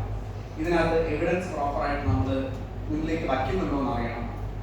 നമ്മുടെ ആർഗ്യുമെന്റ്സിനെ നമ്മൾ മിറ്റിഗേറ്റ് ചെയ്യുന്നുണ്ടോ, നമ്മുടെ വർക്കിലെന്ന് അറിയണം. ഇതൊക്കെ നോക്കണമെന്നുണ്ടെങ്കിൽ ബെസ്റ്റ് പാർട്ട് സ്പെസിഫൈ. സ്പെസിഫൈ എന്തൊരു സ്റ്റുഡന്റ് ഉപയോഗിച്ചത് ഞങ്ങളുടെ ശങ്കര സർവകലാശാലയുടെ ഒരു പ്രോഡക്റ്റ് ആയിരുന്നു. ശങ്കര സർവകലാശാലയുടെ കുട്ടികളുടെ മികവ് കാണണമെങ്കിൽ ഈ ഒരു എക്സാമ്പിൾ പറഞ്ഞാൽ, അപ്പൊ എന്റെ ക്ലാസ്സിൽ കുട്ടി ഉണ്ടായിരുന്നു. അപ്പൊ ആക്ക് അഞ്ജന, അപ്പൊ അഞ്ജന മോളെ ഈ പേപ്പറിന്റെ അബ്സ്ട്രാക്ട് വെക്കണമല്ലോ എന്ന് പറഞ്ഞു. ശങ്കരയിൽ ടീച്ചിങ് അസിസ്റ്റന്റ് ആയിട്ട് നിൽക്കുന്ന സമയം അഞ്ജന ഞാൻ നോക്കുമ്പോഴത്തേക്ക് 2 മിനിറ്റിനകത്ത് അബ്സ്ട്രാക്ട് വെച്ച് കാണുന്നു. ഈ പറഞ്ഞ പോലെ ദേ പോയി ദാ ഒന്ന് മുകളിൽ അഞ്ജന ജനിച്ചത്. അഞ്ജന എന്ത് ചെയ്യുന്നു എന്ന് ചോദിച്ചാൽ അഞ്ജന പറഞ്ഞത്, സാർ മറ്റേ ടൂളില്ലേ ഏത് സ്പെസിഫൈ ഇല്ലേ, അതിനകത്തിന്റെ പേപ്പറിന്റെ കൂടെ അബ്സ്ട്രാക്ട് എഴുതി 0000 കിട്ടുന്നു. എന്നിട്ട് അത് അപ്ലോഡ് ചെയ്ത് കൊടുത്തപ്പോ സ്പെസിഫൈ പറഞ്ഞു, മോളെ അഞ്ജനെ 000 അല്ല നിന്റെ അബ്സ്ട്രാക്ട്, ഇതാണ് നിന്റെ അബ്സ്ട്രാക്ട് എന്ന് പറഞ്ഞിട്ട് എന്ത് ചെയ്തു. ശരിക്കും പറഞ്ഞാൽ മറ്റേ നോർമൽ കോടാലി പോയിട്ട് സ്വർണ്ണ കോടാലി ഇട്ട് പരിപാടി. അതായത് നിങ്ങളുടെ ആർട്ടിക്കിളിനകത്ത് എവിടെയൊക്കെ ഗ്യാപ്പ് ഉണ്ടോ ആ ഗ്യാപ്പിന് ആര് ഫീൽ ചെയ്യും, സ്പെസിഫൈങ് ആർട്ട് ഫീൽ ചെയ്യുന്നത്. ആ ഒരു ആർട്ടിക്കിളിനകത്ത് അബ്സ്ട്രാക്ട് പോരെന്നുണ്ടെങ്കിൽ പുതിയ അബ്സ്ട്രാക്ട് ഉണ്ട്. അതായത് ബ്ലാങ്ക് ഇട്ട് കൊടുത്തത് പോലും ചേട്ടാ വെറുതെ ഫില്ല് ചെയ്യല്ല. ഇത് ഏത് കോൺഫറൻസിന് അവതരിപ്പിക്കാം, ഏത് ജേണൽ നൈസായിട്ട് എടുക്കും. ഇതിനകത്ത് എന്തൊക്കെ മാറ്റം വരുത്തണം, മാറ്റം വരുത്തണമെന്നല്ല പറയുന്നത്, എന്ത് മാറ്റമാണ് ആഡ് ചെയ്യേണ്ടതെന്നുള്ള കൂടി ബ്രാക്കറ്റിനകത്ത് സാധനം ഇത് ഇട്ട് കഴിഞ്ഞാൽ നന്നായിരിക്കും. കൂടെ നിന്ന് ഒരാൾ പറഞ്ഞു തരണ മാതിരി ചെയ്യണ പരിപാടിയാണ് സ്പെസിഫൈ പ്രോഗ്രാം. നമ്മുടെ ടൈമിന്റെ ഒരു പ്രശ്നമാണ്. നമ്മൾ ഇത് നോക്കണ്ട, ഈ സ്പെഷ്യൽ 50% ജോബ് ഇതിനും ആ പരിപാടി തന്നെ ചെയ്താൽ മതി. ഇമെയിൽ ഐ ഡി ഉണ്ടാക്കും, അകത്തേക്ക് കയറൂ, പണി ചെയ്യും, ആ ഇമെയിൽ ഐ ഡി എന്തായാലും നമ്മൾ ചെയ്യുന്ന പരിപാടിക്ക് അനധികമായിട്ടൊരു വാല്യുണ്ട്, ചെയ്ത് കൂടായില്ല. ഇനി ഇതെല്ലാം സെപ്പറേറ്റ് ടാബ് ആയിട്ട് വേണമെന്നുണ്ടെങ്കിൽ ആപ്ലിക്കോസ് ഒരു ടാബ് ചെയ്യും. ഒരു ദിവസം കൊണ്ട് പറഞ്ഞാൽ ആപ്ലിക്കേഷൻ ഒന്നും ഇല്ല. ഒരു വലിയ റിസ്ക്കാണ്. കുറച്ച് പേർക്ക് ദേഷ്യം വരുമായിരിക്കും, ഇത്ര അന്നത്തിലാണല്ലോ ഇങ്ങനെ പറയുന്നത്, ഈ പ്രശ്നമാണെന്നൊക്കെ ഉള്ളത്. ഏത് ഇൻഫ്രാസ്ട്രക്ചർ ഫ്രെയിംവർക്ക്സ് നമ്മളെ കാര്യമായിട്ട് സപ്പോർട്ട് ചെയ്യും. ഗവേഷണത്തിൽ അക്കാഡമിക്സിലൊക്കെ ഈ പറഞ്ഞ ഡിസ്പാരിറ്റി ഉണ്ട്. പല ഇൻസ്റ്റിറ്റ്യൂഷൻസിനും സ്റ്റുഡൻസിന് കിട്ടുന്ന ഡേറ്റയ്ക്ക് വ്യത്യാസമുണ്ട്. പിന്നെ നെപ്പോട്ടിസം, ഫേവറിറ്റിസം, അക്കാഡമിക് സർക്കിളുകളുടെ ചക്കരയാവണം, ഇങ്ങനെ പല പാലകളും വരും എന്നുള്ളത് കൊണ്ട് ബ്രേക്ക് ദ റൂൾസ് സംടൈംസ് ഗുണം ചെയ്യും. ഇപ്പൊ it's for the better group ഞാൻ പറഞ്ഞ 30%, ആ 30% ഉണ്ട് എന്നുണ്ടെങ്കിൽ it's good enough. So it's better that we shift our gears. Tools and their function like ചോദിക്കാം, and with that we will find out. Any doubts, anyone? Hi.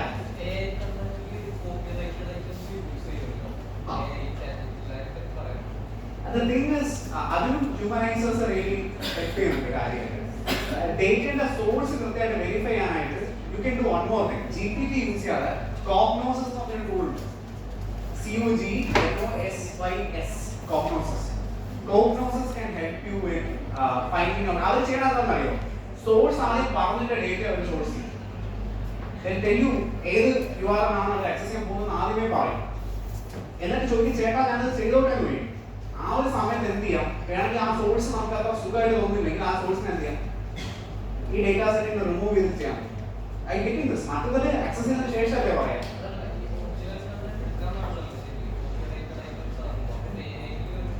There is nothing called original. അതാണ് ഒരു സത്യസന്ധമായ അവസ്ഥ. Original കണ്ടന്റിനകത്ത് ഒരു പ്രശ്നം വരാന്ന് വെച്ചാൽ നീ എത്രയൊക്കെ സൈറ്റേഷൻ സോഴ്സ് ചെയ്താലും will be reusing the same thing again and again. റിസർച്ചിൽ സത്യസന്ധമായി പറഞ്ഞ അവസ്ഥയാണ്. നോട്ട് ജസ്റ്റ് റിസർച്ച്, ആർട്ടിലാണെങ്കിലും ഈ പറഞ്ഞ ലിറ്ററേച്ചറിലാണെങ്കിലും ഒക്കെ ഈ പറഞ്ഞ പ്രശ്നമുണ്ട്. ethical parameters അനുസരിച്ച് പോകണമെന്നുണ്ടെങ്കിൽ go for tools like this which can basically give you the proper sources, citation etc. അതേ ഉള്ളൂ മോനെ വഴി. അല്ലാണ്ട് ഇതിനകത്ത് എത്ര മാത്രം ഒറിജിനലാണെന്ന് പറയാൻ പറ്റില്ല. ടെക്നിക്കാലിറ്റിയുടെ ഭാഗമാണ് അതുകൊണ്ടുള്ള പ്രശ്നം. we'll find a way. അത് തീർന്നു, ആ കാലം കഴിഞ്ഞു. ഒറിജിനാലിറ്റിന്റെ കാലമൊക്കെ പോയിട്ടുണ്ട്. എന്റെ PhD thesis ഒരു കോർ ഏരിയയാണ്. അതിന് അധികം കിട്ടാത്ത അടുത്ത ആഴ്ച റീസർച്ച് അത് കഴിയുമ്പോൾ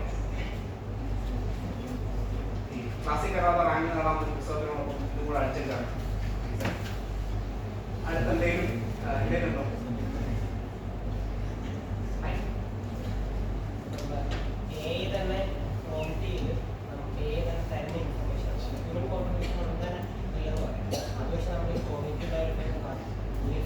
അത് പറഞ്ഞുതരാം.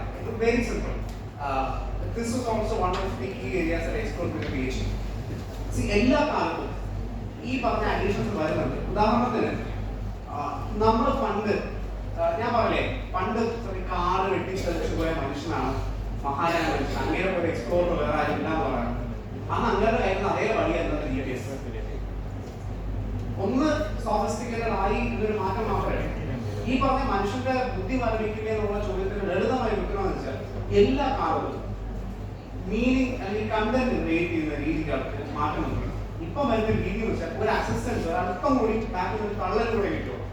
ഇത് കാലഘട്ടം ഇനി മുന്നിലോട്ട് വരുമ്പോൾ കുറച്ചും കൂടി ഈ പറഞ്ഞ പോലുള്ള സഹായം വേണമെന്ന് ഈ ഒരു ആഗ്രഹം ഒരാളാണ്. I give you the reason why. The history of education is A history of democratisation. വിദ്യാഭ്യാസത്തിന്റെ ചരിത്രം ജനാധിപത്യത്തിന്റെ ചരിത്രമാണ്. എന്താ ഒന്ന് പറഞ്ഞുതരാം. നമ്മൾ ആർട്സ് പഠിക്കുന്നത് എന്തുകൊണ്ടാണെന്ന് പറയും. Why are you studying arts? അല്ലെ മാസ്റ്റേഴ്സ് ചെയ്യുന്നുണ്ട്. മാസ്റ്റേഴ്സ് അല്ലേ? ബാച്ചിലേഴ്സ് ആണ്. ബാച്ചിലേഴ്സ് കഴിഞ്ഞ് മാസ്റ്റേഴ്സ് എന്താ? മാസ്റ്റേഴ്സ് ഡിഗ്രി എന്ന് പേര് വന്നത് ആലോചിച്ചിട്ടുണ്ടോ? പാരീസിനും കൊളോണിയലും ആയിട്ട് രണ്ട് ഗ്രൂപ്പ്സ്, യൂണിവേഴ്സിറ്റീസ് മെജിസ്ട്രോണും പിന്നെ ഒരു പാരീസിന്റെ ഗ്രൂപ്പ്, കൊളോണിയലാണ് ഗ്രൂപ്പ്. അന്നൊരു ബാച്ചിലേഴ്സ് ഡിഗ്രി ചെയ്യണമെങ്കിൽ എത്ര വർഷം എടുക്കും പറയും? 7 വർഷം. 2 വെക്കേഷൻ, ഹാർവെസ്റ്റിങ്ങിനും ഈ പറഞ്ഞ സോയിങ്ങിനുമുള്ള 2 വെക്കേഷൻസ്. 7 കൊല്ലം. നിങ്ങൾ എത്രാമത്തെ വയസ്സിലാണ് BA ജോയിൻ ചെയ്തത്? 18 + 7 25 ആവുമ്പോൾ BA. അത് കഴിഞ്ഞിട്ട് ഒരു മാസ്റ്ററുടെ കീഴിൽ അപ്രന്റീസ് ആയിട്ട് 14 കൊല്ലം മാസ്റ്റേഴ്സ് ഡിഗ്രി എന്ന് പറയുന്നത്. That is how you become a master. എന്നിട്ട് പിന്നെ അപ്രന്റീസിനെ എടുക്കാം. ഇതിനിടയ്ക്ക് പറഞ്ഞ കൃഷി ചെയ്ത് ജീവിക്കണം. That one limited areas, canonical law, അങ്ങനെയുള്ള കുറച്ച് കാര്യങ്ങൾ മാത്രമേ നിങ്ങൾക്കുള്ളൂ. തിയോളജി പോലെയുള്ള കുറച്ച് ഏരിയാസ് മാത്രം നിങ്ങൾക്ക് പഠിക്കാം. 18-ാം നൂറ്റാണ്ടാകുമ്പോഴത്തേക്ക് മെഷീൻസ് ഇടപെട്ട് തുടങ്ങി. 18-19 നൂറ്റാണ്ടാകുമ്പോഴേക്കും ഇൻഡസ്ട്രിയൽ റവല്യൂഷൻ വരുന്നതോടുകൂടി ഫാക്ടറി വർക്കേഴ്സിന് മക്കളെ കുറഞ്ഞു വിടാം. They could afford now to send their children to colleges, new disciplines and all, liberal arts, I don't know. അങ്ങനെ നമ്മുടെ കോളേജിൽ പോയി തുടങ്ങി. പേഷ്യൻസിന്റെ അസിസ്റ്റൻസ് വന്നപ്പോൾ അന്ന് ആൾക്കാർ പറഞ്ഞു ഇവന്മാരൊക്കെ കൂടെ നശിപ്പിക്കും, ഈ വർക്കേഴ്സിന്റെ പിള്ളേരൊക്കെ കൂടെ വന്നിട്ട് നമ്മുടെ ഹൈ ക്ലാസ് എഡ്യൂക്കേഷൻ സിസ്റ്റം നശിപ്പിക്കുമെന്ന് പറയും. അത് അവിടെയും പ്രശ്നമാണ്. അത് കഴിഞ്ഞ് 50-കളാകുമ്പോൾ നമ്മൾ കൾച്ചറൽ സ്റ്റഡീസിലേക്ക് ഷിഫ്റ്റ് ചെയ്യും. അവിടെയും ഈ നശീകരണ പ്രവണതകളെക്കുറിച്ചുള്ള സംശയമാണ്. We are always cynical and suspicious about changes that are happening. AI വരുന്നതോടുകൂടി കുറച്ചുകൂടി ജനാധിപത്യം എത്തണം. എൻ്റെ നാട് തിരുവനന്തപുരം നഗരത്തിൽ നിന്ന് പിന്നെ ഒരു 20-25 കിലോമീറ്റർ പോകും.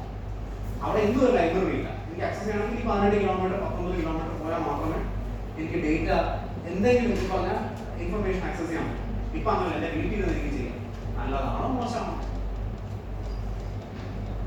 കാലാകാലങ്ങളിൽ individual talent going by our good or variate, individual talent ഒക്കെ കെട്ടിപ്പൊക്കി ഇരിക്കുന്ന ട്രഡീഷനാണ്. ട്രഡീഷനെ ആക്സസ് ചെയ്യുന്ന രീതിയിൽ മാത്രമാണ് മാറ്റം. മുൻഗാമികൾ നടന്ന വഴികൾ അറിയുന്ന രീതികളിലുള്ള മാറ്റം മാത്രമാണ്. We are still enjoying them. Prompt ഒരു മേജർ ഘടകമാണ്. കാലാകാലങ്ങളിൽ റിവൈസ് ചെയ്യപ്പെടും. കലയെ, സാഹിത്യത്തിന്, ഒറിജിനാലിറ്റി ഒക്കെ നമ്മൾ പറഞ്ഞ രീതിയിൽ മാറ്റം വരും. ആ മാറ്റത്തിനോടൊപ്പം ഓടുക എന്ന് മാത്രമല്ല, മാറ്റത്തിന് മുമ്പേ കയറി ഓടുക എന്നുള്ളതാണ് ഇനിയുള്ള വഴി. Break the rules. നമുക്ക് മുൻകൊടുത്തും ജുബയിട്ട് നമുക്ക് വേണമെങ്കിൽ AI കുറിച്ച് സംസാരിക്കാം. നിൽക്കേണ്ടി വന്നാൽ സെയിം ഈ പറഞ്ഞ പോലെ അറ്റൈൻ ബ്രേക്ക് ദ റൂൾസ്. ഒരു നമ്മൾ പൊളിച്ച് പതിയെ കൊണ്ടുവരുമ്പോഴാണ് നമ്മൾ മാറ്റേണ്ടതാണ്. ഈ ഞെട്ടിക്കുക എന്ന് പറയുന്നുണ്ട്. നമ്മൾ സ്വയം ഞെട്ടിച്ചുകൊണ്ടേ ഇരിക്കുക, പതിയെ ഇതിനൊക്കെ ഈ നിയമങ്ങളെ പൊളിച്ചു കൊണ്ടുവരിക. ആൻഡ് ഒറ്റ ചോദ്യമുള്ളൂ. അത് എന്താ തന്നെ ഒരൊറ്റ ചോദ്യം സ്വയം ചോദിക്കാം, ഞാനിന്ന് ചെയ്തുകൊണ്ട് നാട്ടിന് നല്ല ഗുണമുണ്ടോ? അത് ഏത് ചെയ്താലും മനുഷ്യൻ ചെയ്താലും it's a same old thing. ഓ നിങ്ങൾക്ക് കുറച്ചുകൂടി നമ്മളിപ്പോൾ ജീവിക്കുന്ന നമ്മുടെ സമയം കുറച്ചുകൂടി നിങ്ങൾ യങ് ആണ്, വൈബ്രന്റ് ആണ്. there are things that you can all do. ഇപ്പോഴും എനിക്ക് നിങ്ങളോട് അസൂയാണ്. 10-15 കൊല്ലം കഴിഞ്ഞ് ജനിച്ചാൽ മതിയായിരുന്നു എനിക്കറിയുന്നു, എന്നും തോന്നാം. ബിക്കോസ് ടെക്നോളജിക്കൽ അഡ്വാൻസ്മെന്റ്സ് കൂടുതൽ വരുന്നു. Life is way better. You are leaving A dream life. Young, vibrant, ആ ജീവിതം പരമാവധി എക്സ്പ്ലോർ ചെയ്യുക. ആ സമയത്ത് വരുന്ന മാറ്റങ്ങളൊക്കെ അംഗീകരിച്ചാൽ അതിന്റെ കൂടെ നിൽക്കും. അപ്പൊ നമുക്ക് 70-75 വയസ്സായാലും നമ്മൾ ജീവിക്കുന്നു പറഞ്ഞ് നമ്മൾ അങ്ങനെ. So just move with the times. Originality ഒക്കെ പിന്നെ മാറും. പതിയെ പറഞ്ഞ പോലെ കാര്യങ്ങൾ കഴിയുമ്പോഴും മാറി മാറിയില്ലേ. മുൻഗാമികൾ വച്ച സാധനത്തിന് മണ്ടയ്ക്ക് നമ്മൾ ഓരോന്നും പണ്ട് പോക്കുക എന്നുള്ളത് മാത്രമല്ല, കാരണം വേറെ ഒന്നും മനസ്സിലാക്കില്ല.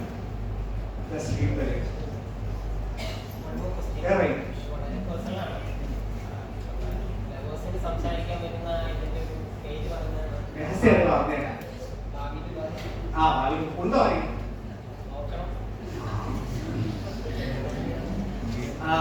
ഈ ബ്രീഡ്കോൺ എന്ന് പറഞ്ഞ ക്യാമ്പ് എങ്ങനെ നല്ല കാമുകിയാവാം എന്നുള്ളത് പേഴ്സണൽ തെറാപ്പി ട്രെയിനർ ഇൻട്രൊഡ്യൂസ് ചെയ്തിട്ടുണ്ട്. ട്രൈഡ് നല്ല പരിപാടിയാണ്. ഇനിയിപ്പോ നമ്മൾ ആന്റിസിപ്പേറ്റ് ചെയ്യുന്ന ഈ വർഷം അവസാനത്തെ ഏജന്റുമാര് കാര്യമായിട്ട് വർക്ക് ചെയ്ത് പണിയുള്ളൂ. അത് കഴിയുമ്പോൾ നിങ്ങളുടെ ഈ പ്രണയ സന്ദേശങ്ങൾ അയക്കുന്നത് ഈ പറഞ്ഞ പോലെ feeling of security for your love അത് കൊടുക്കാന്നുള്ളതാണ്. പിന്നെ കാര്യം പഠിച്ചു. ഇപ്പൊ നിങ്ങൾ എത്ര വർഷം സമയം ഇഷ്ടംപോലെ സമയം തുടങ്ങിയിട്ടല്ലേ. ഫസ്റ്റ് ഇയേഴ്സ് സെക്കൻഡ് ഇയേഴ്സ് ഒന്നും ലവേഴ്സ് ഇല്ലാത്തവരെ തേർഡ് ഇയറിലൊക്കെ ഒന്ന് കാണും അല്ലേ?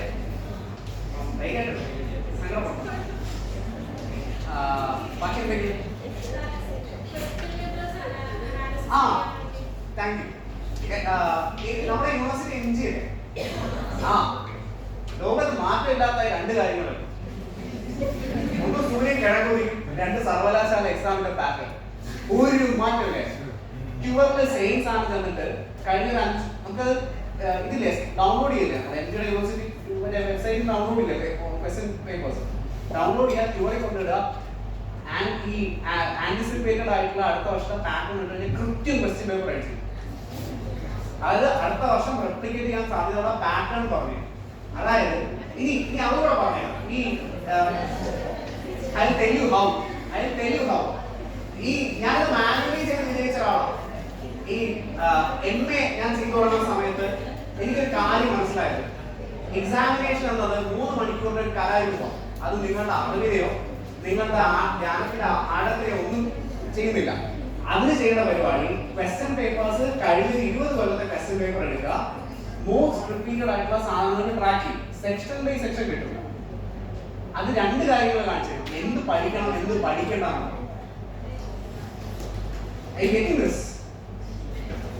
മനസ്സിലാവുന്ന കാര്യം.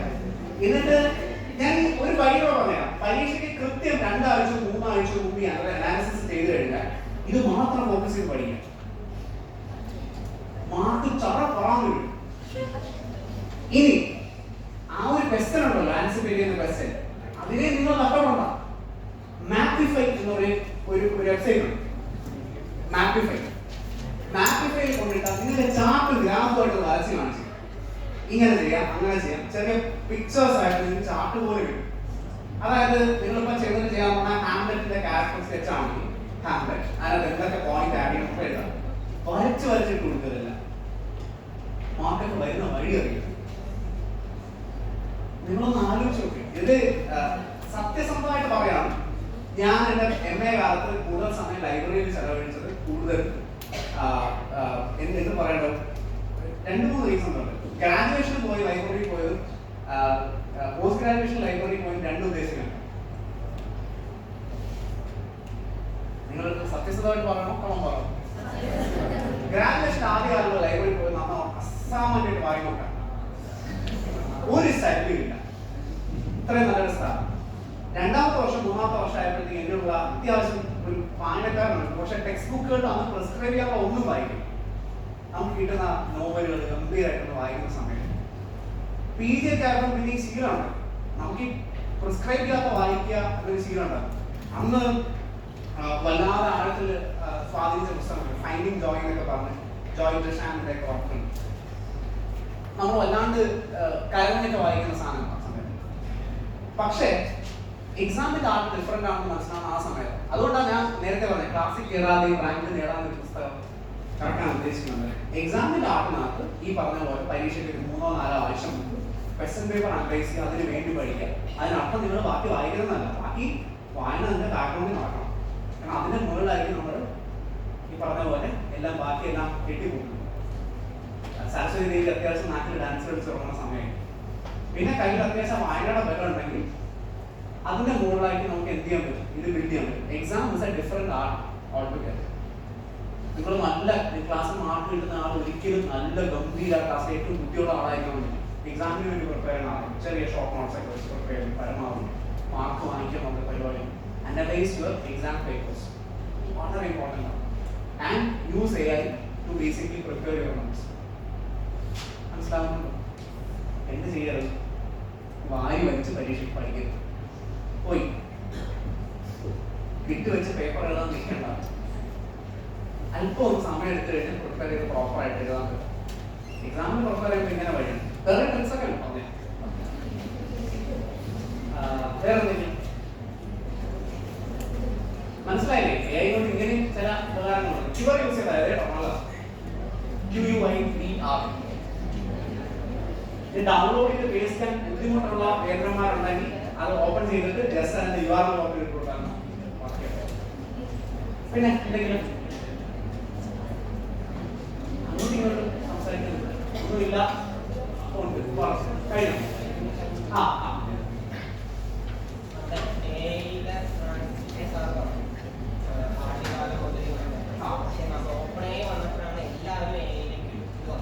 അതുവരെ എനിക്കറിയാൻ വിശ്വസിക്കുന്നത് കുറച്ച് പേർക്ക് അറിയാൻ പറഞ്ഞതാണ് ഈ റൂലിൽ.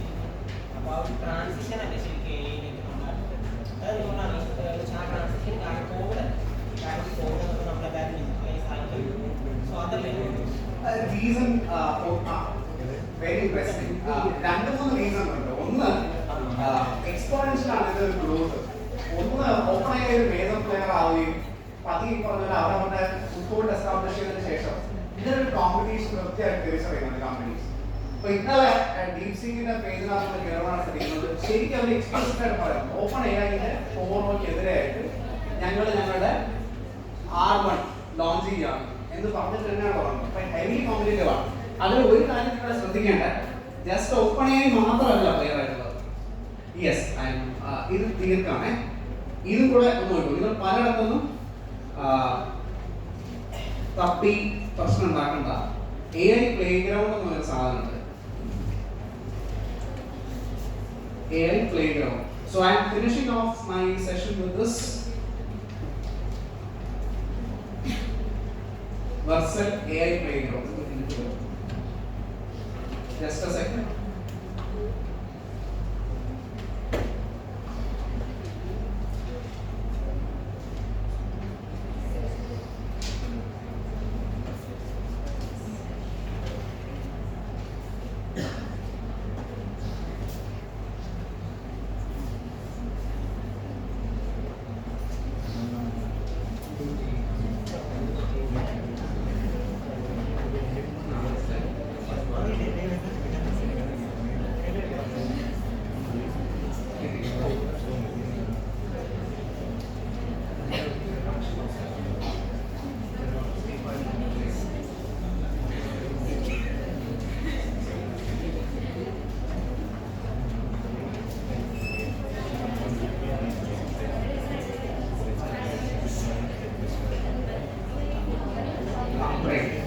AI playground is an option which you can go and search.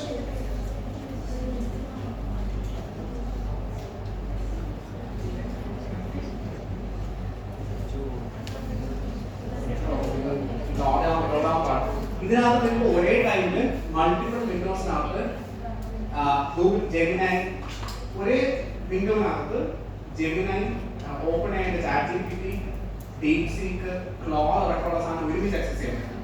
ഒറ്റ വീഡിയോനകത്ത് ഈ 4 5 എണ്ണം ഒരുമിച്ച് വരും. ലോഡ് ആവുന്നില്ല, കിട്ടുന്നില്ല.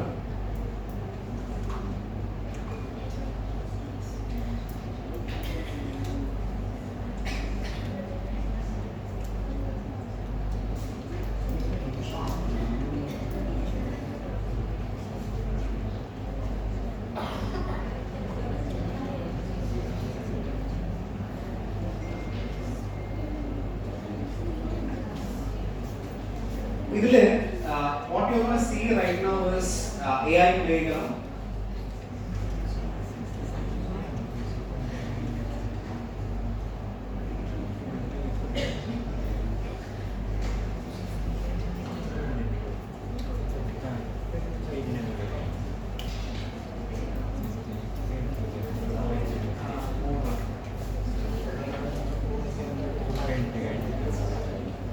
Okay. ഇത് കാണുന്നുണ്ടോ ഇവിടെ? ഗൂഗിളിന്റെ ജെമിനായി കാണുന്നുണ്ടോ ഇവിടെ? ഓപ്പൺ AI GPT-4 മിനി കാണുന്നുണ്ടോ ഇവിടെ? ഇതിപ്പോ മെറ്റ ഞാനവിടെ ചൂസ് ചെയ്തു, ഡീപ് സീക്ക് എടുത്തു, ഈ പ്ലസ് സൈനിലെ അടുത്ത മോഡലിലൂടെ ആഡ് ചെയ്യാം. Which I am going with OpenAI GPT-3.4 mini. ഇത്ര എടുത്തിട്ട് ഞാൻ വെറുതെ കൊടുക്കുകയാണ്. Literature review of hydrogen fuel cells വെറുതെ കൊടുക്കുകയാണ്.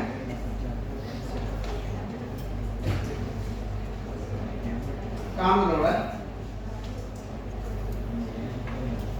ഒരേ സമയം 4 എണ്ണം നിങ്ങൾ ChatGPT അടിച്ച് പോയി മെറ്റൽ അടിച്ച് ചെയ്യുന്നതിന് പകരം ഒരേ സമയം 4 എണ്ണം ഒറ്റ വിദ്യയാണ് ജനറേറ്റ്. 4 അല്ല 16 18 എണ്ണം വരെ ഒരുമിച്ച് ചെയ്യാൻ പറ്റും. അപ്പൊ കമ്പയർ ചെയ്ത് നിങ്ങൾക്ക് ആവശ്യമുള്ള സാധനം നോക്കി എടുക്കാൻ പറ്റുന്നതാണ്. ഇൻഫർമേഷൻ കണ്ടതുപോലെ accessibility കുറച്ചുകൂടി ഈസി ആണ്. This not let me in my session at least 10% of the information that I rendered today. Arengilu clear aayittunde I'll be very much happy, and thank you for patiently listening. You're active.